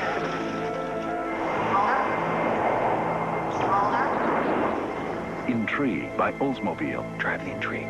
See the movie. Schick Tracer FX is the only razor that flexes to cover every sensitive curve. A design so smart, you can feel it. Schick, the feel of smart design. The Michelin X1. Thanks to Michelin technology, it gives you long mileage and better wet braking than any rain tire. And that should make everyone on a wet road happy. It's Michael Johnson. It's fast, loud. I'll be right back.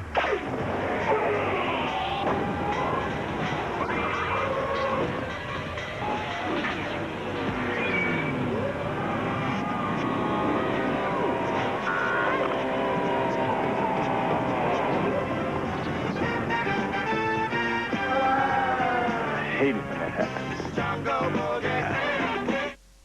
For Cynthia Cooper, there are so many memories. Winning back-to-back national championships, bringing home Olympic gold. so many memories. It's time to make some more. The WNBA returns to NBC June 13th. Ahmad Rashad back at Market Square Winter, where the Bulls are down by 3 at the half. Phil Jackson told his team defensively, way too much thrust inside from the Davis boys and Rick Smith. He also wants them to try to get some more turnovers. Offensively, he said, what I want to do is get the ball into the post. If they can't get it in there, try to do the screen and roll and make Rick Smith has to defend off that screen and roll. Let's go down to Jim Gray. All right, thank you very much, Ahmad. Well, Larry Bird told his team he played 22 and a half minutes of great basketball. He said that's not enough. You can't have any lapses. It was a 7-0 run. He wants to keep Rick Smith on the court. He told him at halftime, be aggressive without getting carried away and picking up some silly fouls. As for Reggie Miller, he wants him to keep shooting the ball even though he's only 1 for 7. And he wants to protect the ball. He was happy with the 3 turnovers. Bob? Thanks, Jim. Chicago ball. Trailing by only 3. Jordan looks to cut it to 1 as he splits 2 defenders and does what seemingly only he can. When Rick Smith almost picked up his 4th foul there, that would have been devastating for this Pacers in the first possession of the 3rd quarter. Jordan gave him the up and under, and you have to honor all of Jordan's fakes because he's so good offensively. That's what makes a good offensive player, is when he can score in a multiple ways. And now Smith juggles it out of bounds. 9 unanswered Chicago points dating back to the end of the 2nd quarter. And now they can take the lead if they score here.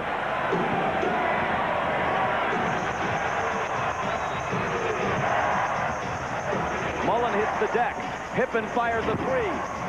Halfway down, but it pops out. And there's a whistle on the rebound battle. And it's Longley hit with his 3rd. So both centers, Smits and Longley, each have 3. Now you watch Jordan in the post. He'll be patient. He reads the double team, gives the fake. Both defenders go for it. The nice up and under and the step through.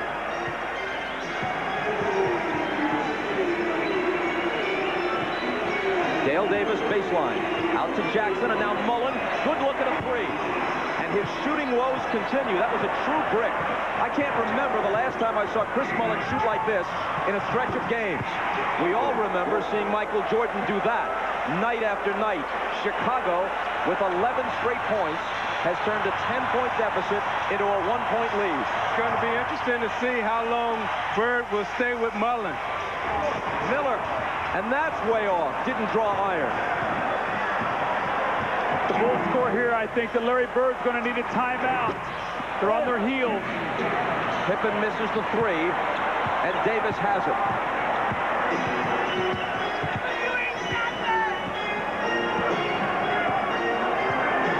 They've got to reestablish Rick Smith somehow. Jackson runs into Longley, gets it back, forces it up, no good. But Davis is there to clean up the mess for the Pacers' first basket of the half.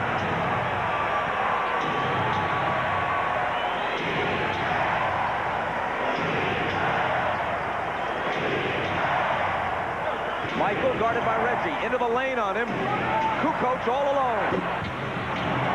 Longley gets the tip. See, that's the difference between Michael Jordan and Reggie Miller. See, Michael Jordan can create other ways to score. He can go inside and score. He can go outside and score. But Miller only has one way to score, and that's off the jump shot, so you can shut him down. As Reggie receives the pass, there's a Chicago foul. Looks like Harper. Watch the punishment that Reggie Miller takes on this play. He's going to start to cut. Watch Kukoc step out. Now, this guy's not known for physical play. He gives him a bump.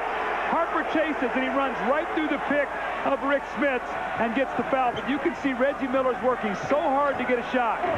Pippen blocks Jackson, but fouls him over the back.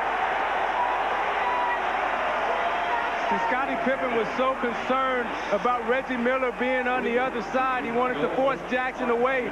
So he opened up Jackson's left hand, and Mark went right down the middle, and Scottie came over the top and fouled him. Now, what we saw in the first half was when Chris Mullen could not get it going, Larry Bird wasted no time coming in with Derek McKee and Jalen Rose. So he's going to give Chris Mullen, I'm sure, a chance here, maybe to get some shots. But there is no tomorrow. This is an elimination game now.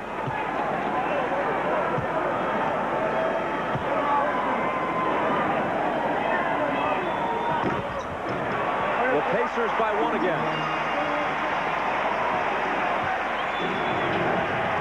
Market Square, there much quieter than it was throughout the first half.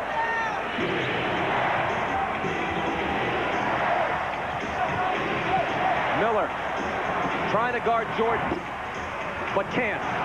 That's unbelievable. He faked and had no offensive rhythm at all and still faded back over 2 players and hit that shot. Michael has 21 to lead all scorers. Miller leaning for the shot. No call there. Reggie's got to get up and get back and play right now. Now's not a time to look at the referee because they had a breakaway on the other end had they gotten that. Now, he was on his knees with his hands on his hips, glaring at the ref. And when you're struggling like he's struggling right now, the officials know that he's not shooting the ball well, so they're not going to bail you out with any type of foul. Miller is 1 for 9.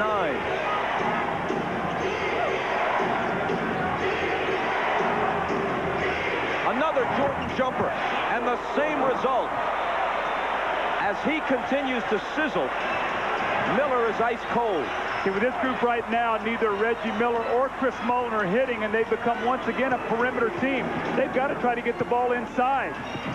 To Dale Davis this time, and it's Jordan who fouls him. Michael, though, meanwhile, is 9 of 13, while Miller is 1 of 9. Watch this pump fake, Isaiah. Look at this, and then he gathers himself. Here comes Smith with the hand, and the great players get the great bounces. And in this time, he steps out and he squares him up. Reggie says, I'm going to give you some space. I'm going to give you the jump shot. Michael says, I'll take it, and he buries it. And you know why it makes it look so easy is because his game is so complete, Doug. You know, when you're guarding a great offensive player, you have to honor every fake he gives you because he just might go that way. And with Jordan, you have to go for every move that he gives you. If not, then you step back and you give him the J. So when you're talking about Michael Jordan, his mindset is either I'm going to make the shot or I'm going to miss it, but you as a defender have nothing to do with it. Again, 1 of 2 for Dale Davis. Mullen just went to the bench, replaced by Derek McKee. See, now Miller will guard Pippen, and they'll put McKee on Jordan, who's a little bit taller defender. So Scotty's going to take Reggie Miller into the post. They are just abusing Reggie. There's not going to be an off night. Whoever he's guarding, they're going to go right into the post against him. They did it the other night also. Bulls by 4. Let's see if Smith can answer. He can. See, Smith is on the move into the post. He's not fighting lonely. And when he's on the move, he can use his speed. 14 points on 7 of 7. See, Scotty wants it in the post once again. He told Luke, get out of here. Jordan fires a 3. It's just short. Smith takes the rebound flat-footed. Pacers can tie or take the lead with a 3. So McKee really working hard in the post now. Scotty helps. Mark Jackson will have the 3. You called it, but he elects not to take it. It's Smith from the head of the circle. His first miss. McKee. Donovan misses. Ball still loose and Harper has it. Now to Pippen. Michael on his right.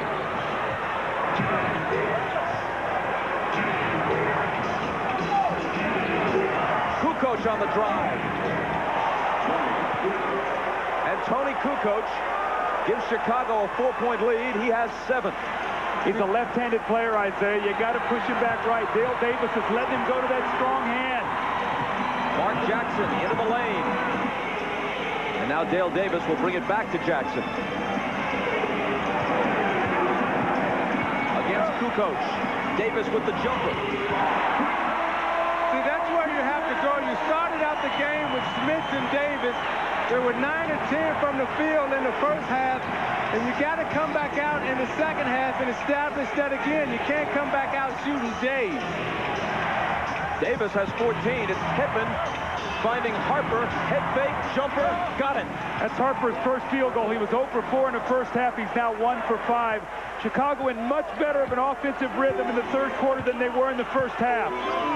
See, Indiana has to be disciplined enough right now to stay within their game plan. Establish Davis and Smith. Open up inside so you can free up the outside. It's Davis wheeling on Kukoc, who fouled him.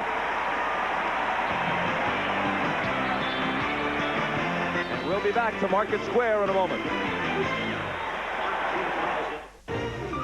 Go to the playoffs, NBA.com. A revolution is in our destiny. A revolution not about countries or ideologies, but about knowledge and information networks that make computing more affordable. Where do we come in? We make the software that manages information that will enable anyone to sit at the seat of knowledge. Oracle, enabling the information age.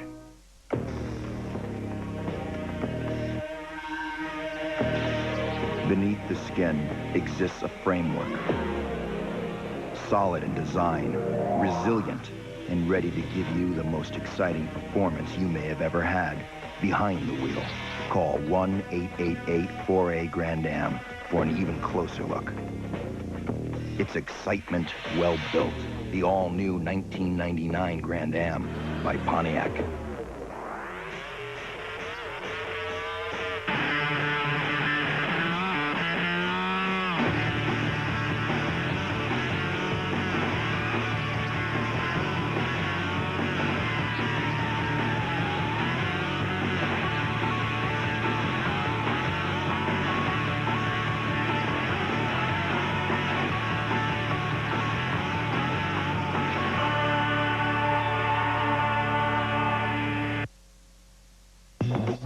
Miller Genuine Draft presents even more basketball. Now, we talked about how Rick Smits has to be aggressive when he's playing at home, and he comes in and he establishes himself in the low post. He's 7 of 8 from the field right now, and he's really opened up his game inside. Reggie Miller hasn't caught fire yet. Smits is trying to keep him in a position, but Jordan is slowing him down. You see Reggie wasting a lot of energy trying to get open. But Reggie Miller is the type of player that if Rick Smits can keep him close at the end of the game, we know Miller can make big shots. And in recognition of this look inside the game, Miller Brewing Company will donate $1,000 to the Thurgood Marshall Scholarship Fund. Let's check in with Jim Gray. All right, thank you very much, Bob. During that timeout, Rick Carlisle, the assistant coach to Larry Bird, told Reggie Miller, square up, get your feet proper, no more off-balance shots. We'll get you a good shot. We'll keep giving you the ball, but don't take a bad shot off balance. Bob? Here's the good news for the Pacers. The Bulls are now over the limit already with almost 5.5 minutes to play in the period, and the Pacers do not have a team foul yet. Every time Davis has gone to the line, if I recollect this correctly, he's made exactly 1 of 2. You're right, he's 4 out of 8. Loose ball scooped up by Miller. Jackson puts it behind the back to evade Pippen. McKee with contact against Michael Jordan, and Jordan's going to pick up the foul, which will be his second. This is why you must get in the penalty early. And that's what's happened now. Indiana has got it going to the basket. Now they've got to convert on their free throws. In the first half, they were only 6 for 12. The Davises are a combined 5 for 12 now. That's not going to get it done in a close game. And Doug, when you're in the penalty and you're in the bonus, your point guard must recognize that and make sure that you don't settle for jump shots and you keep attacking the basket, keep going to the basket, because Chicago Bulls have to make a decision. Are we going to foul you or give you the layup? The Pacers once led by 10. They now trail by only 1. Still, it's hard to imagine them beating the Bulls while Reggie Miller shoots 1 of 9. He's got to give him something before it's over. McKee may have fouled over the back, reaching to deflect the pass out. That's what happened. But so I'm sorry, Bob, you can see what's happening, though. They got McKee. Now he's shadowing Michael Jordan. It was Reggie Miller. They'll come in with Jalen Rose. They'll try to put a fresh body on him every 5 or 6 minutes. Hopefully they can make him human in the 4th quarter. That was McKee's 3rd.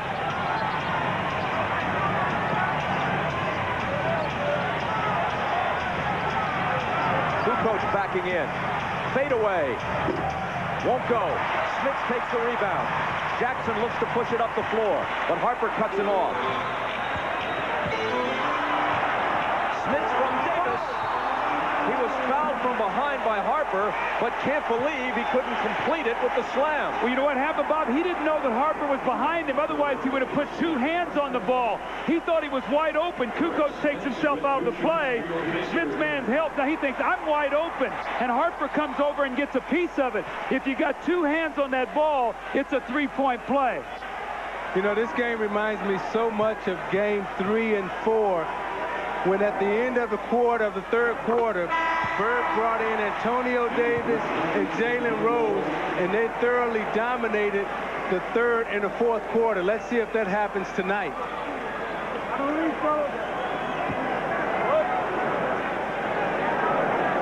You look at Smith and Davis right there. That's very important for the Indiana Pacers because they're establishing inside game. And what that allows Reggie Miller to do is get himself together. So if he's able, if the situation gets to the point where he has to make a big shot, he can. Pacers have the lead. Rodman's in for Chicago. There's Dennis. As if he has to be pointed out. Jordan misses the 3.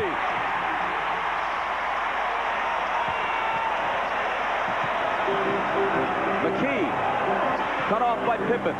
Keep taking the ball inside. Make them foul you. Don't settle for the outside shot. Looking for Smits. Jackson dribbles it on his foot. Foot race to the loose ball. Won by Pippen. To the hoop. Those kind of plays just kill you as a coach, Bob. You got a chance maybe to go up 3, get a little bit of a spurt going. You turn the ball over, Pippen gets a layup. See, Smith has to be smart right here. He's got to set the screen and slip right there. So he set the screen and he slipped because Longley's overplaying him. So he read the screen, he slipped right to the basket. Isaiah, what you're talking about is when Miller comes off the screen, Luke Longley is so aware. Watch what he does.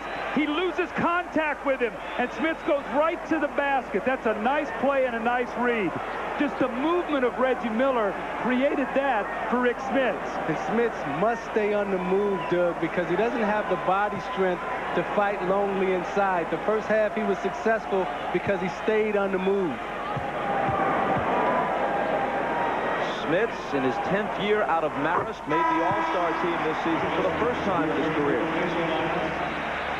And you notice Smits improving in every series. He'll start slow, but as the series goes on, he gets better and better because it takes him a while to figure out the defense underneath that teams are running against him. He makes 1 of 2. The game is tied at 64. Travis Best in now guarding Pippen. Will Pippen take him into the post and they'll punish him in there? He looks to do it. Now backs up to the side. It's Jordan. Quick turnaround. Michael Jordan gives Chicago the lead and gives himself 25 points. And you see Jordan wearing that right side of the court out. The shots that he's made this quarter, most of them will come from that right side. Miller in the lane. Tried to put it up with the left hand, and now the outlet pass is intercepted by Jordan. Here's Longley driving to the hoop, completing it, and coming to the line. Reggie Miller got so far under the basket, he tried to switch it to his left hand, and his shot hit the underside of the rim. Then the attempt at the saving pass back up top was picked off by Jordan, and that ignited this break. You watch Reggie Miller coming off the screen, trying to make something happen. He loses the ball, and Derek McKee tries to save it out. Throws it to Jordan. Jordan is patient enough, reads the 3-on-1. Best comes over and fouls Longley.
move quickly.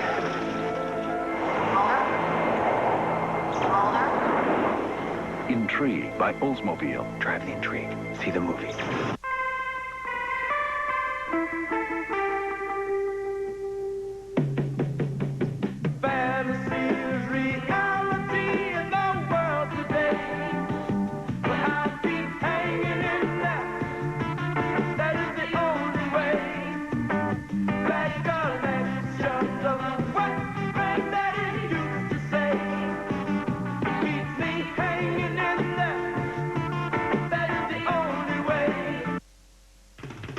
The NBA on NBC is brought to you by Miller Lite, who reminds you that a Miller time can be anything you want as long as it feels good.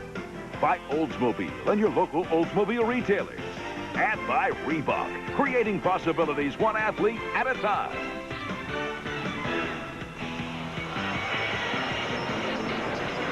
Once again, we thank the folks at Goodyear and pilot Jim Maloney for the aerial shots of downtown Indianapolis. It's been a tough night for Reggie Miller. Remember, he tried to draw a foul on a three-point shot leaning in. He got no call. And on this play, you're going to see him curl into the lane. And right now, he's seeking fouls rather than really concentrating on trying to make the field goal. He curls in there, and he's trying to throw himself into somebody here to get a foul. And really, the Bulls just backed off. McKee threw the ball away, and it's a three-point play opportunity now for Luke Longley. And Doug, when you're a shooter like Reggie Miller and you really haven't developed your post-up game, it's important for you right now to just slow down, take a deep breath, and use your screens better. So Miller has been yanked, and we check in with Ahmad. All right, thanks, Bob. Phil Jackson just told his team during that timeout that now's the time to put this team in a hole. He said the offense, everything works, just go ahead and execute. Defensively, very important. He said we must defend now with no fouls.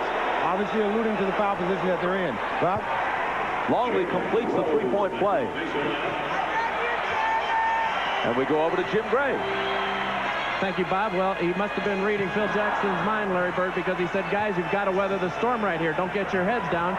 Keep playing hard, and weather this run by them. Bob? Travis Best saw his three rattle in and out. It's Michael back to work. This time on Rose. He draws a double team. Kukoc out top. Into the lane he goes. Dumps it off for Longley. 3-second violation. 3-second violation. Now, Bob, at what point in time is Phil Jackson going to rest Michael Jordan? He's going to have to give him some rest. They only have a 5-point lead. He'd like to have a cushion going into that fourth quarter in Game 3 with an 8-point lead. He rested him, and the Pacers tied the game. So you got Tony Kukoc guarding Dale Davis now. You got to put it into the post to him. Recognize your mismatches. Longley out, Kerr in for Chicago. Rose for three. And Kukoc is there on the boards. His reputation for being soft has been changed somewhat in this series. He's taken some shots and stayed in. He's been more aggressive in all aspects of his play. Pippen tried to find Rodman. Dennis didn't see it coming. See, Rodman's offensive mind is to rebound. It's not to shoot. It's only to screen and to rebound. So he's never looking to accept the ball for layup.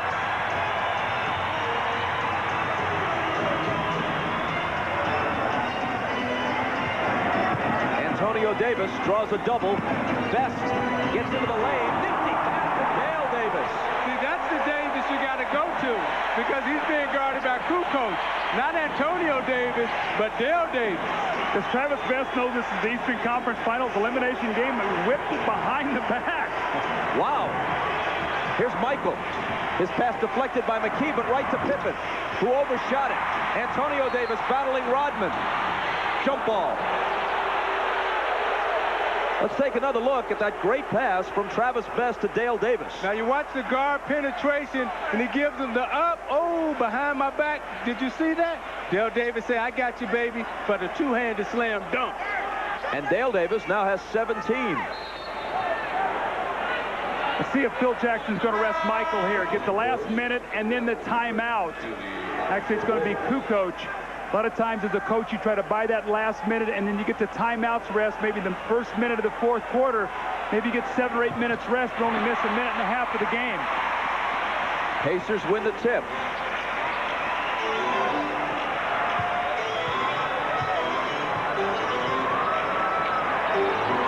Antonio Davis against Rodman. And Indiana closes to within 1.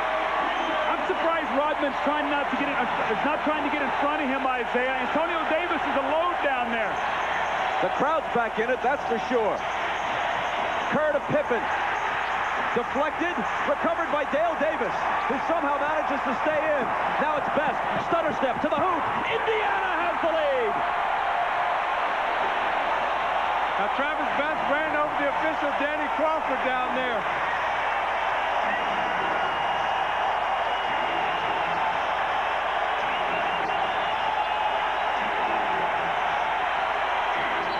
Pippen and a whistle. There's a Pacer foul with 7.3 on the clock, but they had a foul to give, and since it came before Pippen could launch a shot, in fact, they have multiple fouls to give. It's only their 4th of the period. But they're first in the last 2 minutes. So should they commit one in the next 7.3 seconds, the Bulls would be at the line. As it is, they put it in from the side. Burrell with the left hand rejected. Rose heaves it at the other end.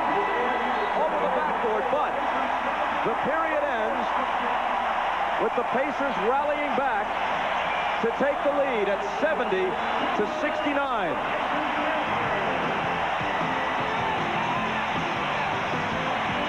And we're back. After these words from your local station, you're watching the NBA on NBC.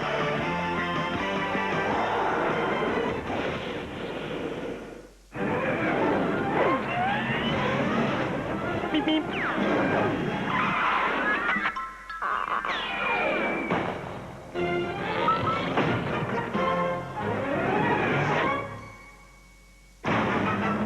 With its unique wide-track design, the wide-track Grand Prix Sports Sedan provides better cornering and control when you're out for a bite. The wide-track Grand Prix by Pontiac. Wider is better.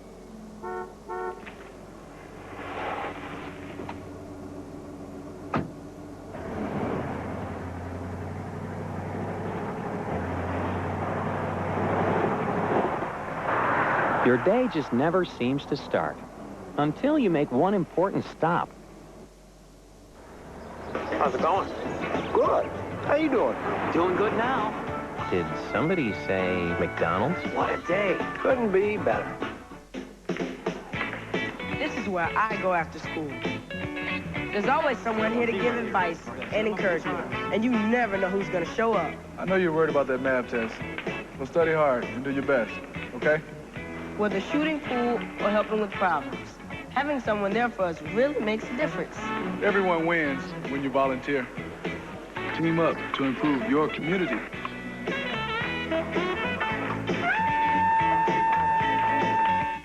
Jay's got John Lithgow and Famke Janssen. NBC tonight.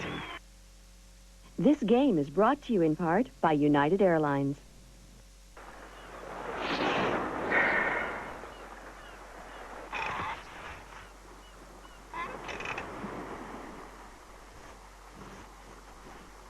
Personal space. Seems like it's getting harder and harder to come by. But when you fly United from O'Hare, it's actually getting easier. With more wide-body planes like the 777 than any other airline. It's one more way United is rising.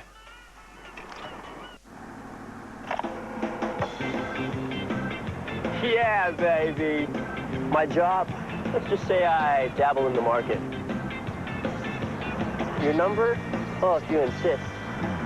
Oh, yes, I have been working out. Can't you tell?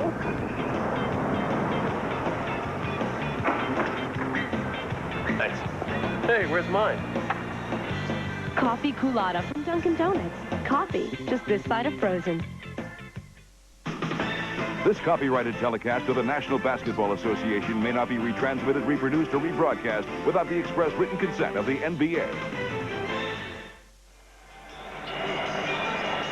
Spurts at the ends of quarters. How important have they been? Indiana had a 10-point lead late in the first half. Chicago closed on a 7-0 run, trailed by only 3 at halftime.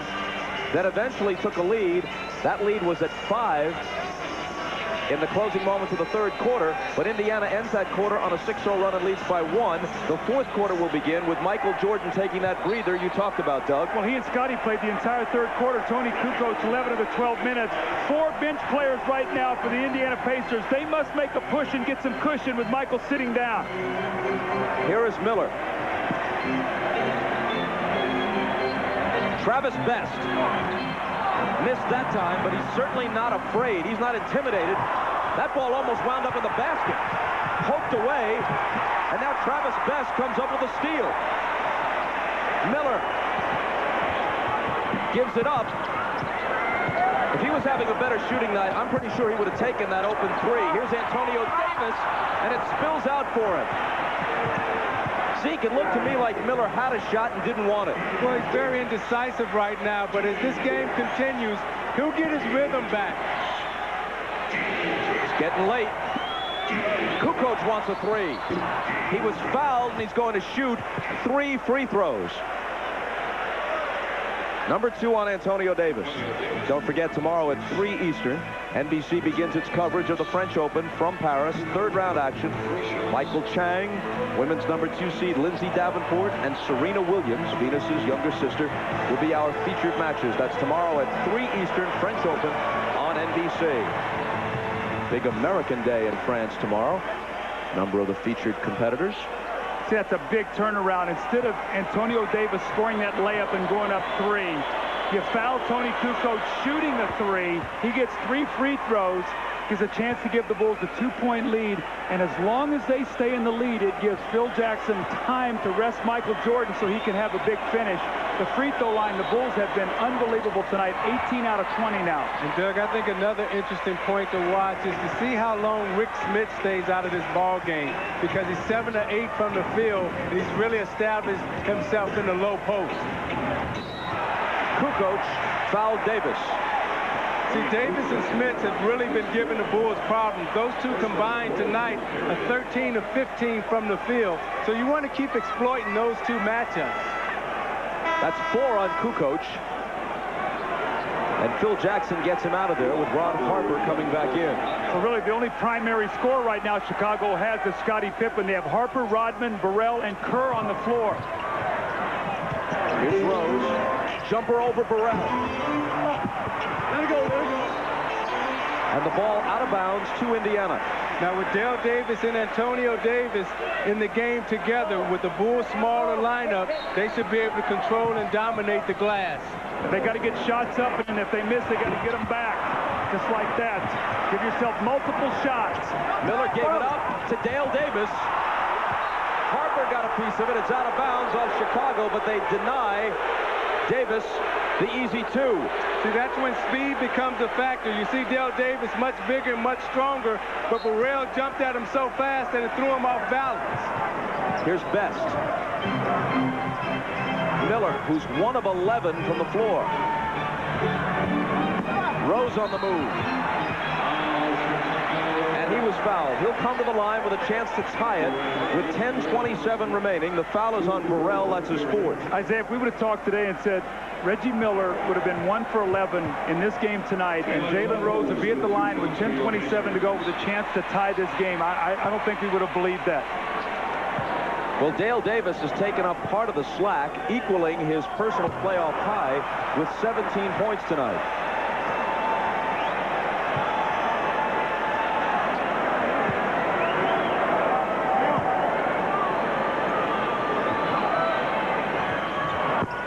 Well, he's missed free throws. Indiana is shooting 78% in this series against Chicago tonight. It's been the free throw line that's been the story for the Chicago Bulls. Rose can't capitalize on the chance to tie it. Still Chicago by 2. Here's Scottie Pippen against Antonio Davis, who fouled Scottie.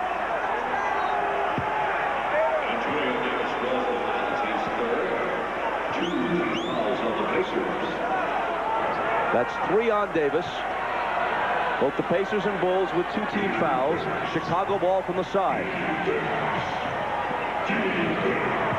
Rodman takes a hook. Why, we'll never know. Rebound Davis. They got to set some screens for Reggie Miller so he can get a shot up and the Davis boys can play on that offensive glass. Nice pass inside from Antonio to Dale.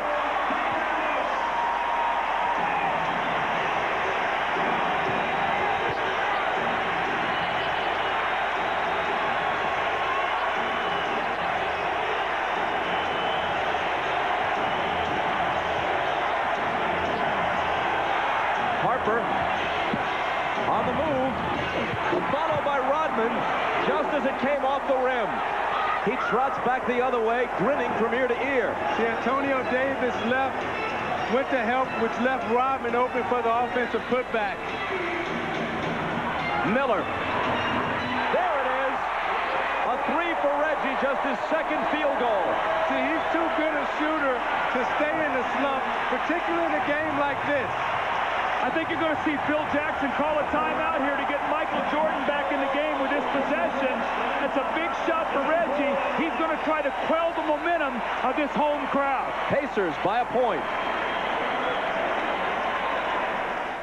If necessary, Game 7, Sunday night at 7 Eastern, 4 Pacific on NBC.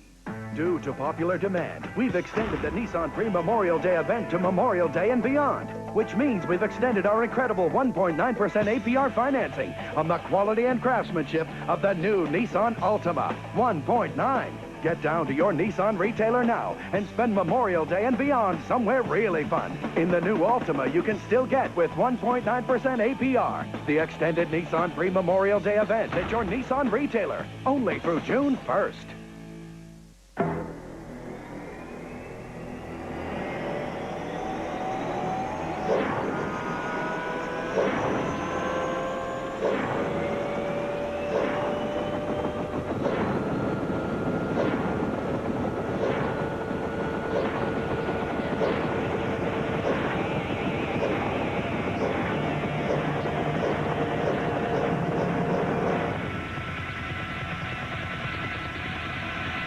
Home Depot's philosophy is cutting edge. What does the customer want? We always got something new coming out on the floor. Things that you were wishing would get on the market, and all of a sudden, wow, there it is. It's important to give the customer everything needed to do any project around their home. Like great Grillmaster grills. The flame control system makes certain you get sure starts, even heat, less flare-ups, and perfect meat. You'll always find a complete line of Grillmaster grills at the guaranteed low price every day at the Home Depot. Sometimes I dream that he is me. Got to see that's how I dream to be. Boom, boom, boom, boom, boom. I dream I move. I dream I move like Mike. If I could be like Mike. If I could be like what's up, Mike? I'm not going to sing. The NBA on NBC is brought to you by Gatorade Thirst Quencher. You either have it in you or you don't. Life is a sport. Drink it up. By the new Nissan Altima. Nissan. Life is a journey. Enjoy the ride. And by Gap. The view once more from the Goodyear Blimp Stars and Stripes inside Market Square Arena. There have been 13 lead changes and 12 ties, and it's the Pacers by 1 with 8:48 to go. Now, Reggie Miller is such a great shooter, and he's too good a shooter to continue struggling. You see, he struggles here with the three-point shot that he takes off balance. Then he tries to go into the lane to force some contact to see if he can get some rhythm on the free throw line. Then he misses a wide-open 3. But then he takes his time, settles down, squares himself up, and then nails it. You see the follow-through on the shot. And great shooters always believe that they will make their next shot because they spend so much time practicing. After the timeout, here is Michael Jordan. Jalen Rose is on him. Jordan wastes no time. It spins in and out. Longley, however, comes up with it. See, Rick Smith's got to get that rebound. Right now, rebounding and free throws are going to determine the last 8 minutes of this game.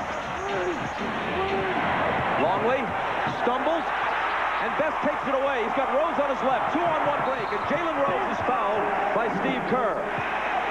Isaiah gave it up too soon. He had Steve Kerr back.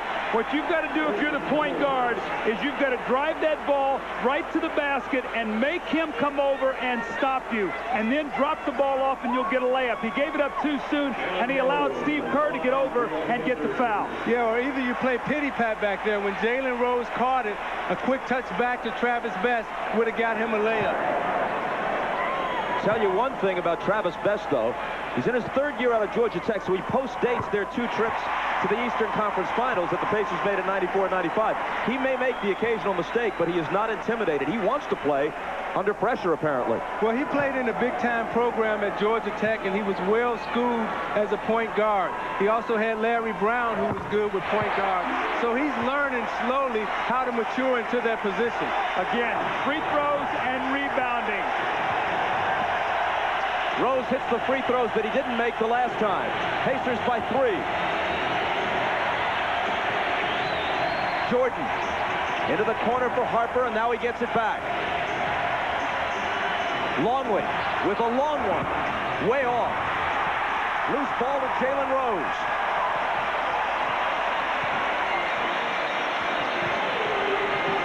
Rose on the move over Kerr.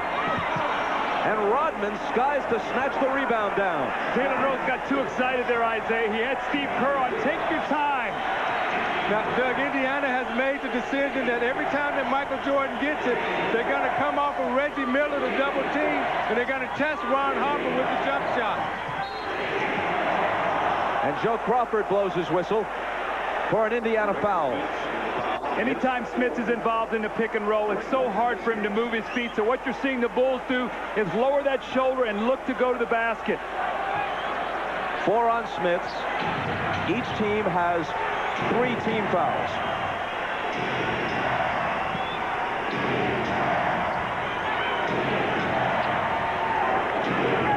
Jordan. And a foul as he tries to get rid of it to Harper. Jalen Rose can't believe it. That'll be his 3rd. So you know that the double team is coming from the top. And if you're Jalen Rose, you got to be a little smarter as a defender. You got to force Jordan back to the middle. Ball knocked free, and Travis Best thought that Kerr might have touched it last before it went out.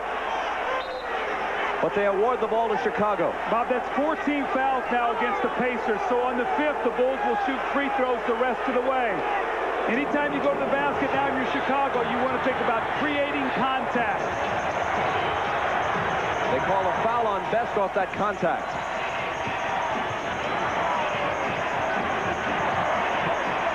Harper into the lane and outside to Kerr. Now it's Longley with the left hand. And Rodman has it fall out for him. Still he battles and gets it to Longley.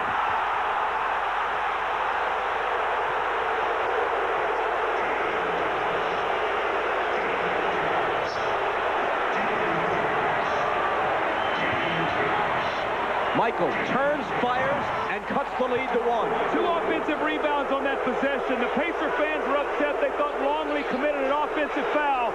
The referee said, you better stand your ground and play on. We're not going to give you that right now. 27 for Michael. Best finds Smits, and Smits finds the bottom of the hoop.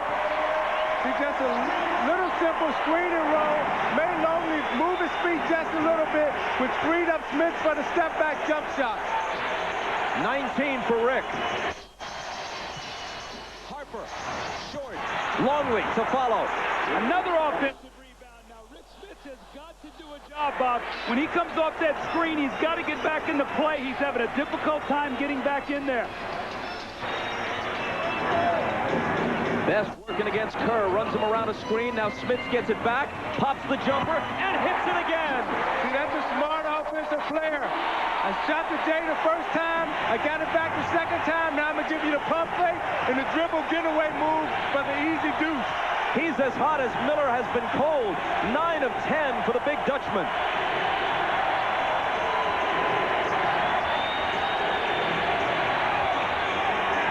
Rose knocked it away from Jordan.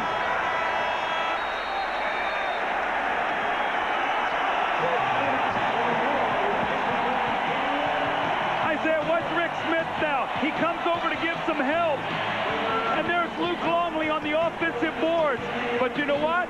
If you're going to give up 2, you better come back and get 2. And he follows with back-to-back hoops. This one on a rollout. The pump fake, like the guard. And he shoots the open jumper and buries it. And you're watching the NBA on NBC. I guess I didn't know. I guess I didn't know. I guess I didn't know. I guess I didn't know.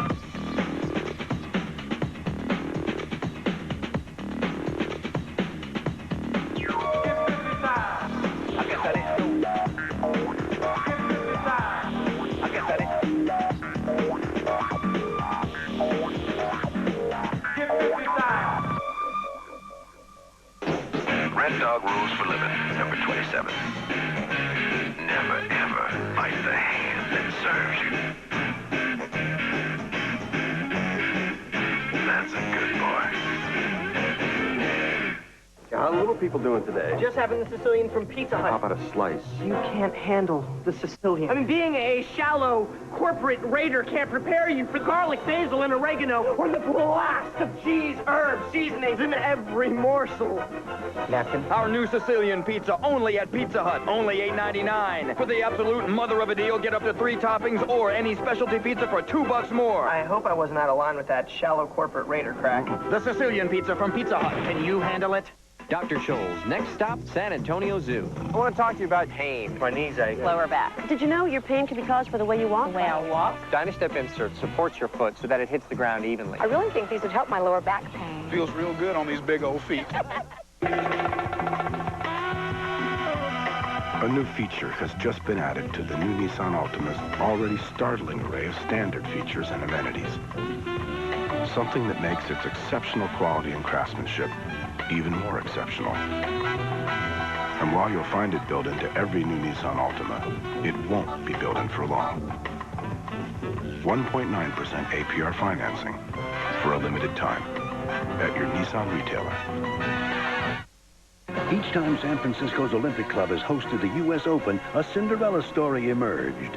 Unheralded Jack Fleck shocked Ben Hogan in '55. Arnold Palmer's collapse opened the door for Billy Casper in '66. And Scott Simpson upset Tom Watson in '87. Now golf's greatest championship returns, beginning June 18th on NBC. Jim Gray back in Indianapolis during that timeout. Rick Smith had his left index finger worked on by David Craig. He jammed it down the court last time. They put some of that freezing stuff on it to try and numb it down. Had a little bit of a massage. He's going to continue in the game, but he's very sore in his left index finger, non-shooting hand, Bob. Let's just hope, for Indiana's sake, that the freeze-it doesn't cool him off, because he's sizzling now. Hey, this is the playoffs. You cut that finger off. Well, let's not go to that extreme. Chicago, meanwhile, turns it over. Let's see if they go back to that screen roll with Best and Smith. It's been working. He'll come high now and roll out and look to shoot that shot. Reggie into Antonio Davis, who was fouled.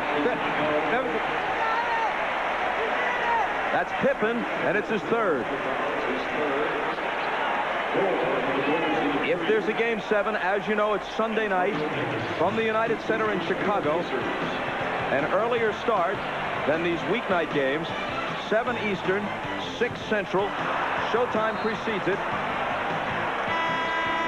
And then tip-off from the United Center is at 7:30 Eastern, 6:30 Central Time, if we go to a 7th game. It was a great feed by Reggie Miller into the post to Antonio Davis. Now let's watch these last 5 minutes, because traditionally that has been Miller time in Market Square Arena. 1 of 2 for Antonio Davis, a 4-point Pacer lead. Kukoc back in for Chicago.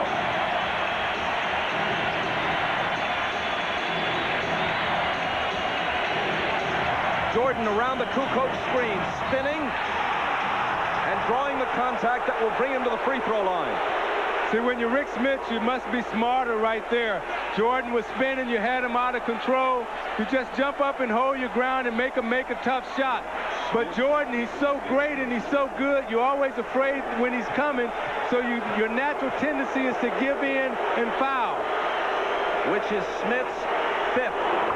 Jordan is now 5 of 6 from the line and has 28 points in the game. You can see the confidence that Larry Bird has in his bench. He's got 2 starters on the floor right now. His 2 stars in Miller and Smith. And he's got Antonio Davis, who's been terrific in this series, and Jalen Rose and Travis Best, who've been excellent in the home court and in the wins here. See, I agree with the decision Bird has made right here to leave Smiths in with 5 fouls because this is your season. Well, Chicago's gone small now. Kukoc is playing him. He's going to try to front him in the post. Turnaround, and his bad luck continues. He tried to guide that one in the basket. That's one of those toughest shots in basketball, the little 6-footer where you can't use the glass. He's 2 of 13. Michael. Rodman battling for the rebound in between 2 Pacers. And it will still be Chicago ball.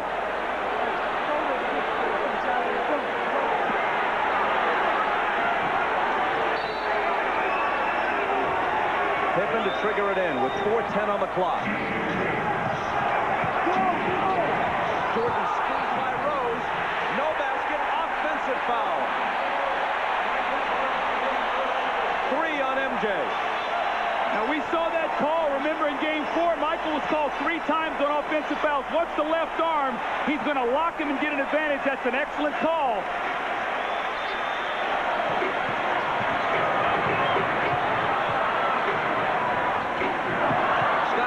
Got into the passing lane and picked it off. The Bulls can tie with a basket here. Best is playing him. They're going to double team. You're going to pick up the cutter. The cutter was Harper, and MJ certainly picked him up. The dunk ties the game. See, if you're Rick Smith right now, you can't let Tony Kukoc play you. You got to establish position, get yourself down in there low, and make a shot. Jalen Rose forces one, and Pippen gets a piece of it. And now Rose, in frustration, fouls Scotty. That is a terrible sequence for Jalen Rose. Well, Scottie Pippen is one of the best defenders in the NBA, and you're going to see him shoot the gap, read the eyes of Tony Davis, and pick that one off. And it leads to the give and go off the double team. The weak side, nobody helps. And Ron Harper with the dunk. And then the frustration foul by Jalen Rose after he took the tough shot. And Scottie Pippen is at the free throw line where he was 0 for 2 in Game 4. He steps up and knocks this one in. And Doug, the reason why all of that happened is because Rick Smith failed to screen Scottie Pippen. We talked about earlier, the screener gets the shot. And Rick Smith is failing to set screens now as he did in the first half. That was Pippen's first miss at the line. He's 6 for 7 for the night. The Bulls by just 1. And Best brings it to the front court and asks for a timeout, which comes with 3:07 to play in the 4th quarter of Game 6.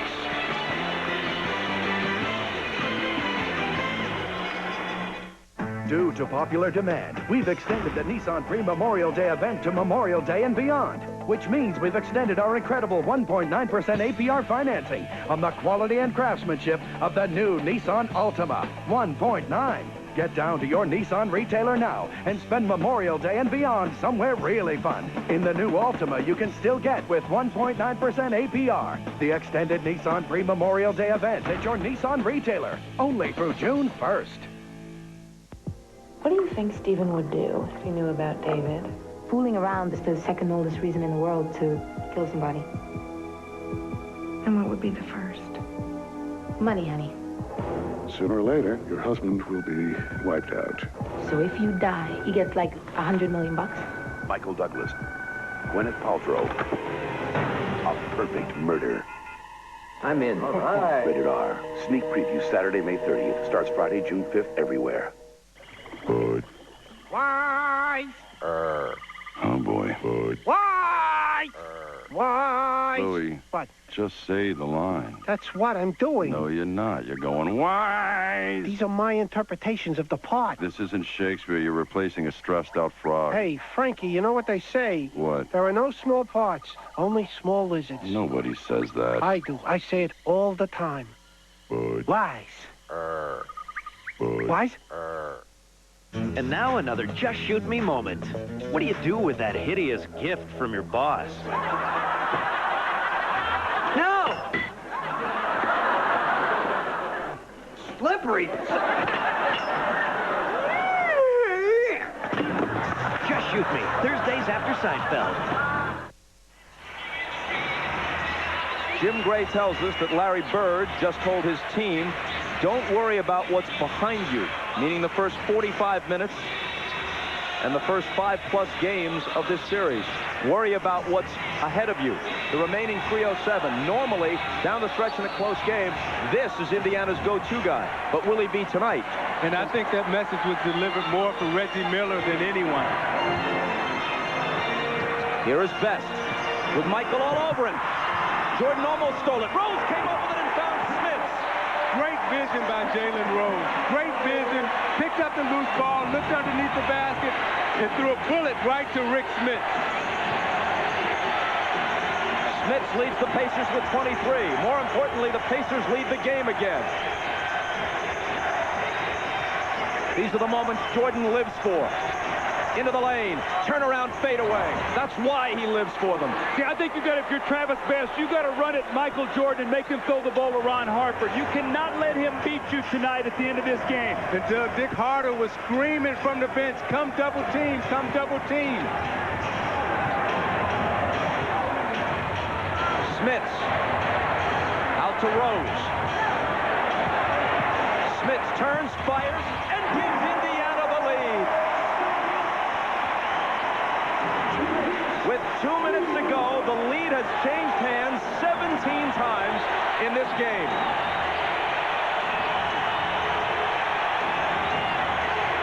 Michael. The double team comes. And his shot goes in and out, but he was fouled. Narrowly missing a possible three-point play. That's 5 on Jalen Rose. Now you watch Jalen Rose right here, picks up the ball and throws the bullet right to Rick Smith down underneath. Now Rick Smith takes his time, reposts, sets up, turns around for the J. When you have a smaller defender guarding you, take your time and let it clear out. Jordan's 32nd point ties the game at 86. Luke Longley now back into the game, so Phil Jackson has his best defensive team on the floor. He'll have Longley against Smith. He'll have Rodman on Antonio Davis. Michael Jordan will try to pressure Best and keep them out of their offensive sets. And Longley is also an offensive option for the Bulls because Smith has 5 fouls. Chicago by 1.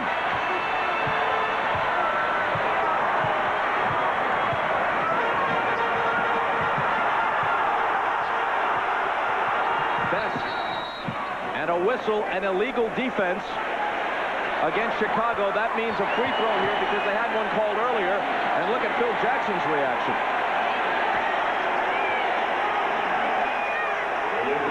I'll tell you why this is big. Now, if Reggie Miller makes his free throw, it's a tie. So if they score, you get off that odd point. They've been on the odd point. It would give you a 2-point lead instead of trading back going 1-1 is what they've done the last 2 possessions.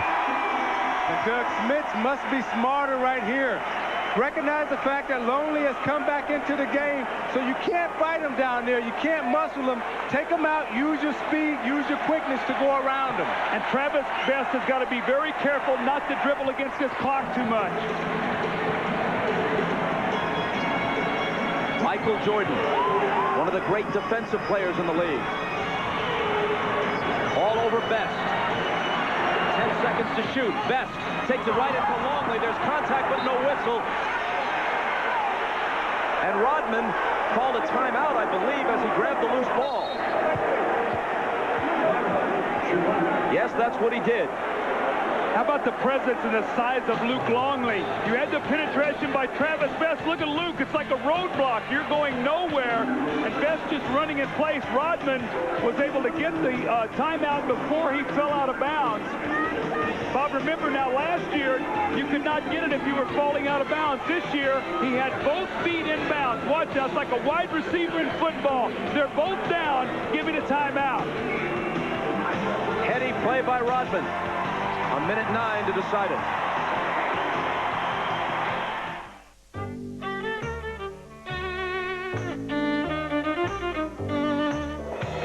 It's a fast-paced world for small business today. To stay on top, you need to react to change with lightning speed. That's why we're introducing Kinko's Express, the new 24-hour self-service area that lets you get things done fast. Kinko's Express, the new way to office. How do you get this equipment to these troops when there's a river between them? Build a bridge. Problem solving. You need it now in college. Learn it now in the Army Reserve. All that you can be. Unleash the beast. Unleash the beast. Unleash the beast, Milwaukee's best. A new feature has just been added to the new Nissan Altima's already startling array of standard features and amenities.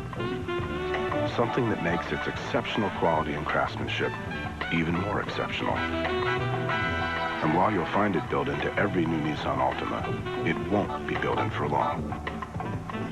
1.9% APR financing for a limited time at your Nissan retailer. Dateline Sunday. He wanted to play basketball. One thing was holding him back. He had only one leg. An amazing story of courage. Dateline, 8/7 Central, NBC Sunday. Former world #1 Marcelo Rios, Martina Hingis, Venus Williams, Michael Chang, and more. The French Open this weekend on NBC. 69 seconds remaining in regulation. 69 seconds to decide Game 6 of the Eastern Conference Finals, with two of the greatest playoff pressure players in NBA history on the floor. But one of them, Michael Jordan, has 33 points on 12 of 21. The other, Reggie Miller, has 8 points on 2 of 13. Into Jordan. Can Indiana defend this play? Michael Jordan without fouling.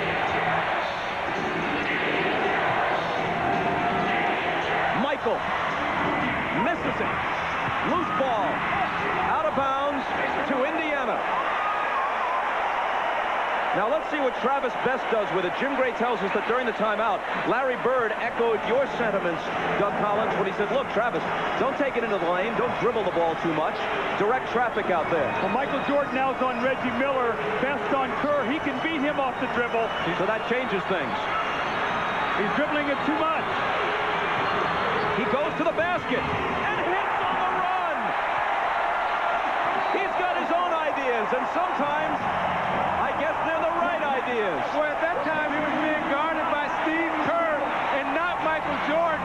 So he set Steve Kerr up and used his foot speed because he didn't have to go against Jordan's foot speed. Now remember, he made the big play in Game 4 to bring him within 1, almost on the same kind of play.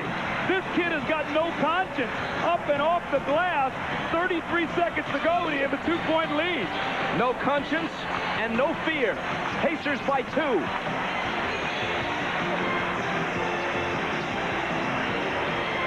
Larry Bird, the demeanor we've come to expect. The rest of the place is nuts. Never felt like this until I kissed you, I kissed you, I kissed you, I kissed you.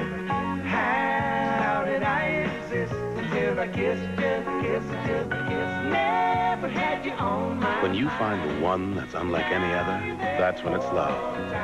That's when it's Dr. Pepper. Dr. Pepper, this is the taste. Dr. Pepper, this is the taste. I kissed you.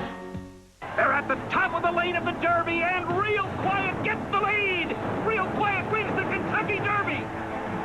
Real Quiet to the front, and he's pulling away. Real Quiet, the Derby winner, gets the Preakness. If you want to see Derby and Preakness winner Real Quiet try for the first Triple Crown in 20 years, bring your Visa card. Because you won't get past the gate at the Belmont Stakes using American Express. Visa, proud sponsor of the Visa Triple Crown Challenge. You know the game. Now get inside it. Log on to NBA.com and reach every team and every player. Explore NBA news and notes. Visit the NBA store. Or chat with NBA players and coaches. Go courtside for live playoff action and exclusive series-by-series analysis. Playoff excitement is in the air! It's all here. The online world of the NBA. Go to the playoffs, NBA.com. There are lots of reasons people miss their favorite NBC shows. Maybe you were a little distracted, or entertaining guests. Maybe you just got stuck. Well, this summer is your chance to catch all the NBC episodes you missed. Because if you haven't seen it, it's new to you.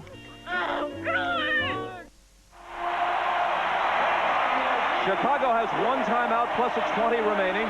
Indiana with 3 timeouts plus a 20.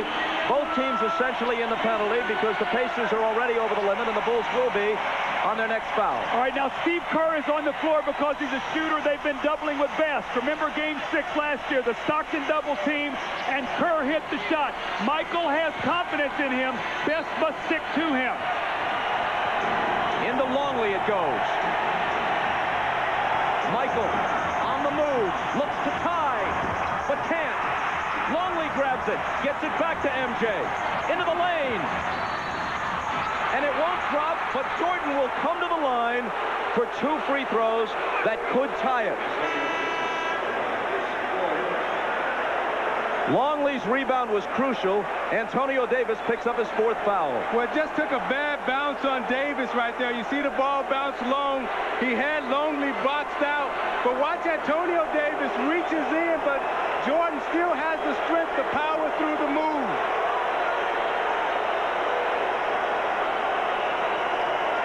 Well, the stone face went away. He finally showed a reaction. Michael needs them both to tie. Halfway there into the teeth of a hostile crowd. I don't think the Pacers are going to take a timeout here. I don't think they want Chicago to be able to regroup their defense. Look for them to run a little play here. Right out of this, get the last shot. Travis Best has to watch the double team.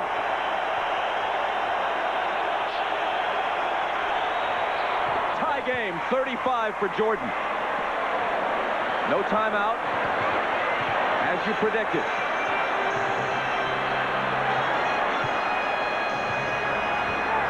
Best to the basket. Collides with Rodman. Ball comes loose. A whistle for a foul, and let's see who it's on. I think they gave it to Jordan reaching in.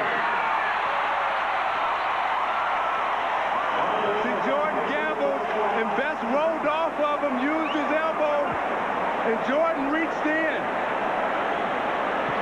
Travis Best is 36 of 40 at the free throw line in the playoffs.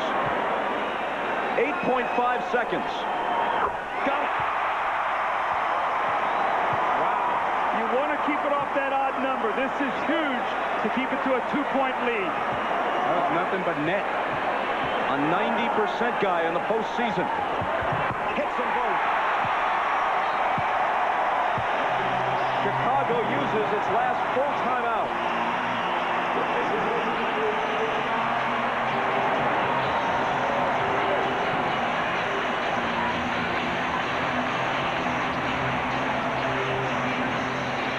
The game's greatest player hit 2 to tie it.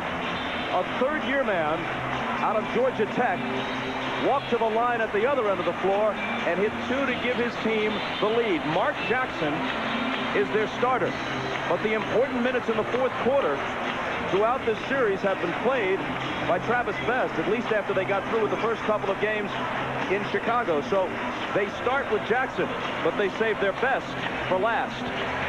Well, Bob, one of the things that's going to happen here, you know, that the Bulls are going to try to get something going to the basket. They're not going to settle for a jump shot unless they just have to. But what happens is you see a Michael Jordan going to the basket or a Pippen, you get sucked in, and that's when you give up that three-point shot. Kerr, Kukoc in the basketball game. So you have to have the discipline, even if you see Michael take that ball to the basket, not to leave one of those open shooters. And Doug, Larry Bird made the decision to bring Derek McKee back into the game to eliminate Jordan's ability to post up on a smaller player. So Jordan may take him outside and use his penetration, but don't be surprised if you see Tony Kukoc with the ball, because Phil Jackson likes to go to him in these situations also. If this goes to a 7th game, obviously Larry Bird's Pacers have a chance to win the whole series. But at best, Chicago would go to Utah with very little rest. Game Sunday. Game 1 of the finals would be Wednesday in Utah. And they would have gotten through the Eastern Conference Finals, assuming they win the 7th game at home, without having won against the Pacers on the road. And Utah would have 4 of the possible 7 games against Chicago, or Indiana for that matter, at the Delta Center. So even if they escape in a 7-game series, losing tonight could hurt Chicago. And who's to say they beat them at home? Now, Ron Harper is in the game. So they've gone to a small lineup. He has Dale Davis on him. So Dale Davis has got to be very careful here. Watch Kukoc on the penetration. It's Michael. That's the guy to watch. He stumbles and loses it. McKee has it. The Pacers and the Bulls will take it to the limit.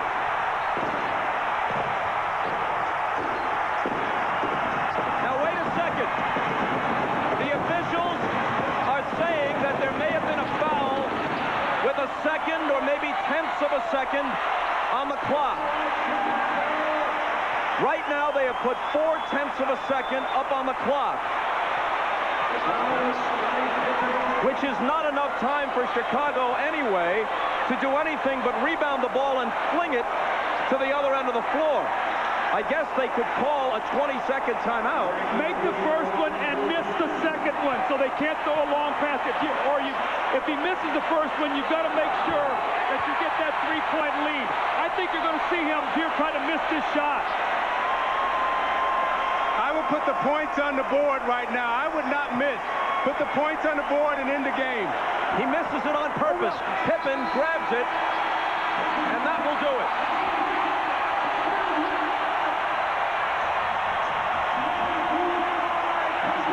For the first time since the conference semifinals in 1992, Michael Jordan's Bulls, we're not counting when he was gone all of 94, or when he was a shadow of himself in 95 when he came back briefly, the real Michael Jordan Bulls taken to an elimination game for the first time in 6 years.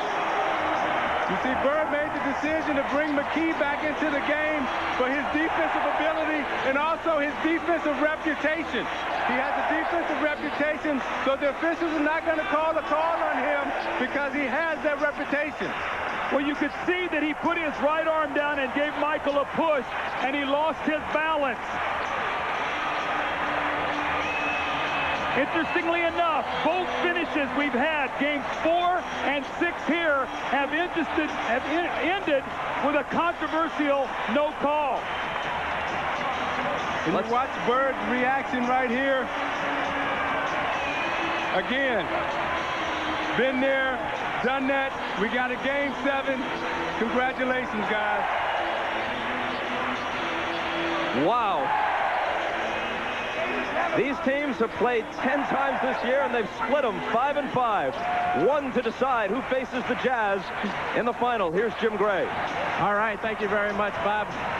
Through the bedlam out here. Tell us about that last minute of play, your big shot. Larry Bird, I heard the huddle. He told you, don't dribble the ball too much, try and distribute it. Did you decide to go to the basket when Kerr came on you instead of Jordan? Well, I think it was a case where both plays broke down, and I just had to go to the hoop and make a play. And fortunately enough for me, it worked out. Isaiah Thomas said you had the guts of a burglar. What kind of guts did it take against the defending champions and putting your team on the line for a Game 7? Well, this team has had a lot of confidence all year, and we just been making plays down the stretch for big games, and we just wanted to come out here and play as hard as we could, and things worked out. Could you ever have imagined that the Pacers would have won a game in which Reggie Miller shot so poorly? No, not really, but we have a bunch of game people on this team, a lot of character, and I think we showed that tonight. Congratulations. We look forward to Game 7. Thank you, and I just want to say hello to my parents and the rest of my family back at home. All right, congratulations, Travis. Let's send it over to Ahmad Rashad. All right, thanks, Jim. Rick, what a turnaround from the last game to this one. How did you guys turn it around like this? I don't know how we did it, but we've been able to do that all season. Every time we lost big throughout the season, we came back and had a terrific game. You know, it was much the same tonight. But even after the last game, it looked like you guys were morally down, like it wasn't going to work out for you. But tonight, you come in ready to play. Yeah, we were. You know, the crowd always helps, and tonight we had tremendous effort from our bench. You know, Dale Davis was phenomenal, and Travis, of course, was big there in the clutch. How about for you, Rick? A lot of pressure on you coming in tonight to show up big. 11 and 12, 25 points. Well, I didn't get really into my offensive rhythm the last game. And, you know, our shooters, we want to come back and bounce back right away. Now, going into the next game, do you feel a lot more confident after this one? Yeah, we still haven't played well in Chicago, so I think we're due. All right, congratulations on a great game. We'll see you on Sunday. All right, back to Bob. Ahmad, thanks a lot. After the Bulls lost Game 3 here, they still had a 2-1 lead, and Michael Jordan termed that defeat a bump in the road. That bump in the road has just become a giant roadblock. I don't care if they're at home or not. I don't care that they're 28-2 in the playoffs at the United Center over the last couple of years as they've won championships. When you take it to one game against a team that has beaten you there during the regular season and has split 10 games with you, playoffs and regular season combined, you're in jeopardy. So that deciding Game 7 will be Sunday night, 7 Eastern time, beginning with showtime. Tomorrow at 3 Eastern, NBC begins its coverage of the French Open. Michael Chang, Lindsay Davenport, and Serena Williams are on the schedule. Tonight, after your late local news, The Tonight Show with Jay Leno. Jay welcomes John Lithgow, and musical guest, Third Eye Blind. For Isaiah Thomas, Doug Collins, Ahmad Rashad, and Jim Gray, I'm Bob Costas. How much fun is this? This has been the NBA on NBC. The 2000 Olympic Games in Sydney. The 2002 Winter Games in Salt Lake. The 2004 Olympics in Athens. The 2006 Olympic Winter Games. And the 2008 Olympics. All on America's Olympic Network, NBC. Now the working definition of pay standards. You emailed a complete list of Upton Weber salaries to everybody who works this office. Not to worry. If there's one thing I've learned in my 25 years in this business, everybody knows what everybody else makes. Working, just like your job, only funnier. Wednesdays on NBC. For current owners of Ford, Lincoln Mercury, GM, and Chrysler vehicles, now get $500 to $1,000 in extra cash on select vehicles from your Ford dealer. That's $500 to $1,000 cash back in addition to all current national Ford incentives. Here's how it works. First, select your new Ford and get $750 to $1,500 cash back, or choose low long-term financing. Then, take an additional $500 to $1,000. Combine the cash and save up to $2,500. This is a limited-time offer. Visit your neighborhood Ford store today. Hey, Pip, what's wrong, man? My son's first game is today. I just wish I could be there. Scotty, he has a free throw to win the game. Mom, just let me listen.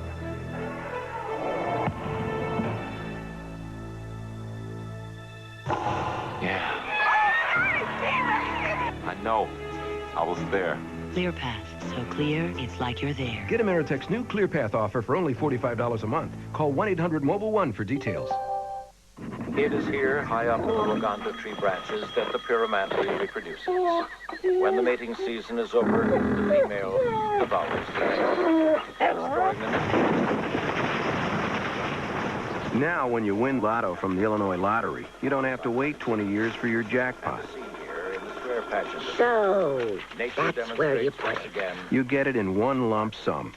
All the money, all at once.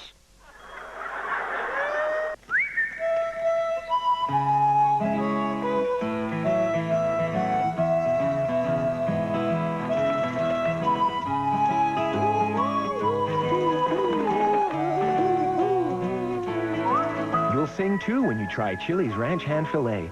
Slow grilled over an open flame for a bold outdoor flavor. Then placed on awesome blossom strings and served with skillet potato cakes and grilled veggies. Only at Chili's. Big rig looks and Magnum power are real bonuses for Dodge Ram owners. But we'd like to show you a few more, like a low $214 a month lease. Or choose 2.9 financing, which could save you more than $1,500 over 36 months. Plus, select customers get a Dodge owner's bonus of $500 cash back, which means you could save up to $2,000. Now, that's a bonus you can bank on, but only for a limited time. See the friendly Dodge dealer near you. You're watching the News Channel, where you'll find Unit 5 reports. Live from WMAQ TV Chicago, this is News Channel 5 at 10. It was a close one the entire game, but in the end, the Bulls could not overpower the Pacers on their home court. This series is coming back to Chicago for a 7th game. Good evening, everyone. I'm Allison Rosati. And I'm Warner Saunders. It was not the ending the Bulls or their fans wanted. The quest for success meets a major obstacle, the Indiana Pacers. Let's go down to John Kelly at Market Square Arena for the highlights. John. Warner, here we go.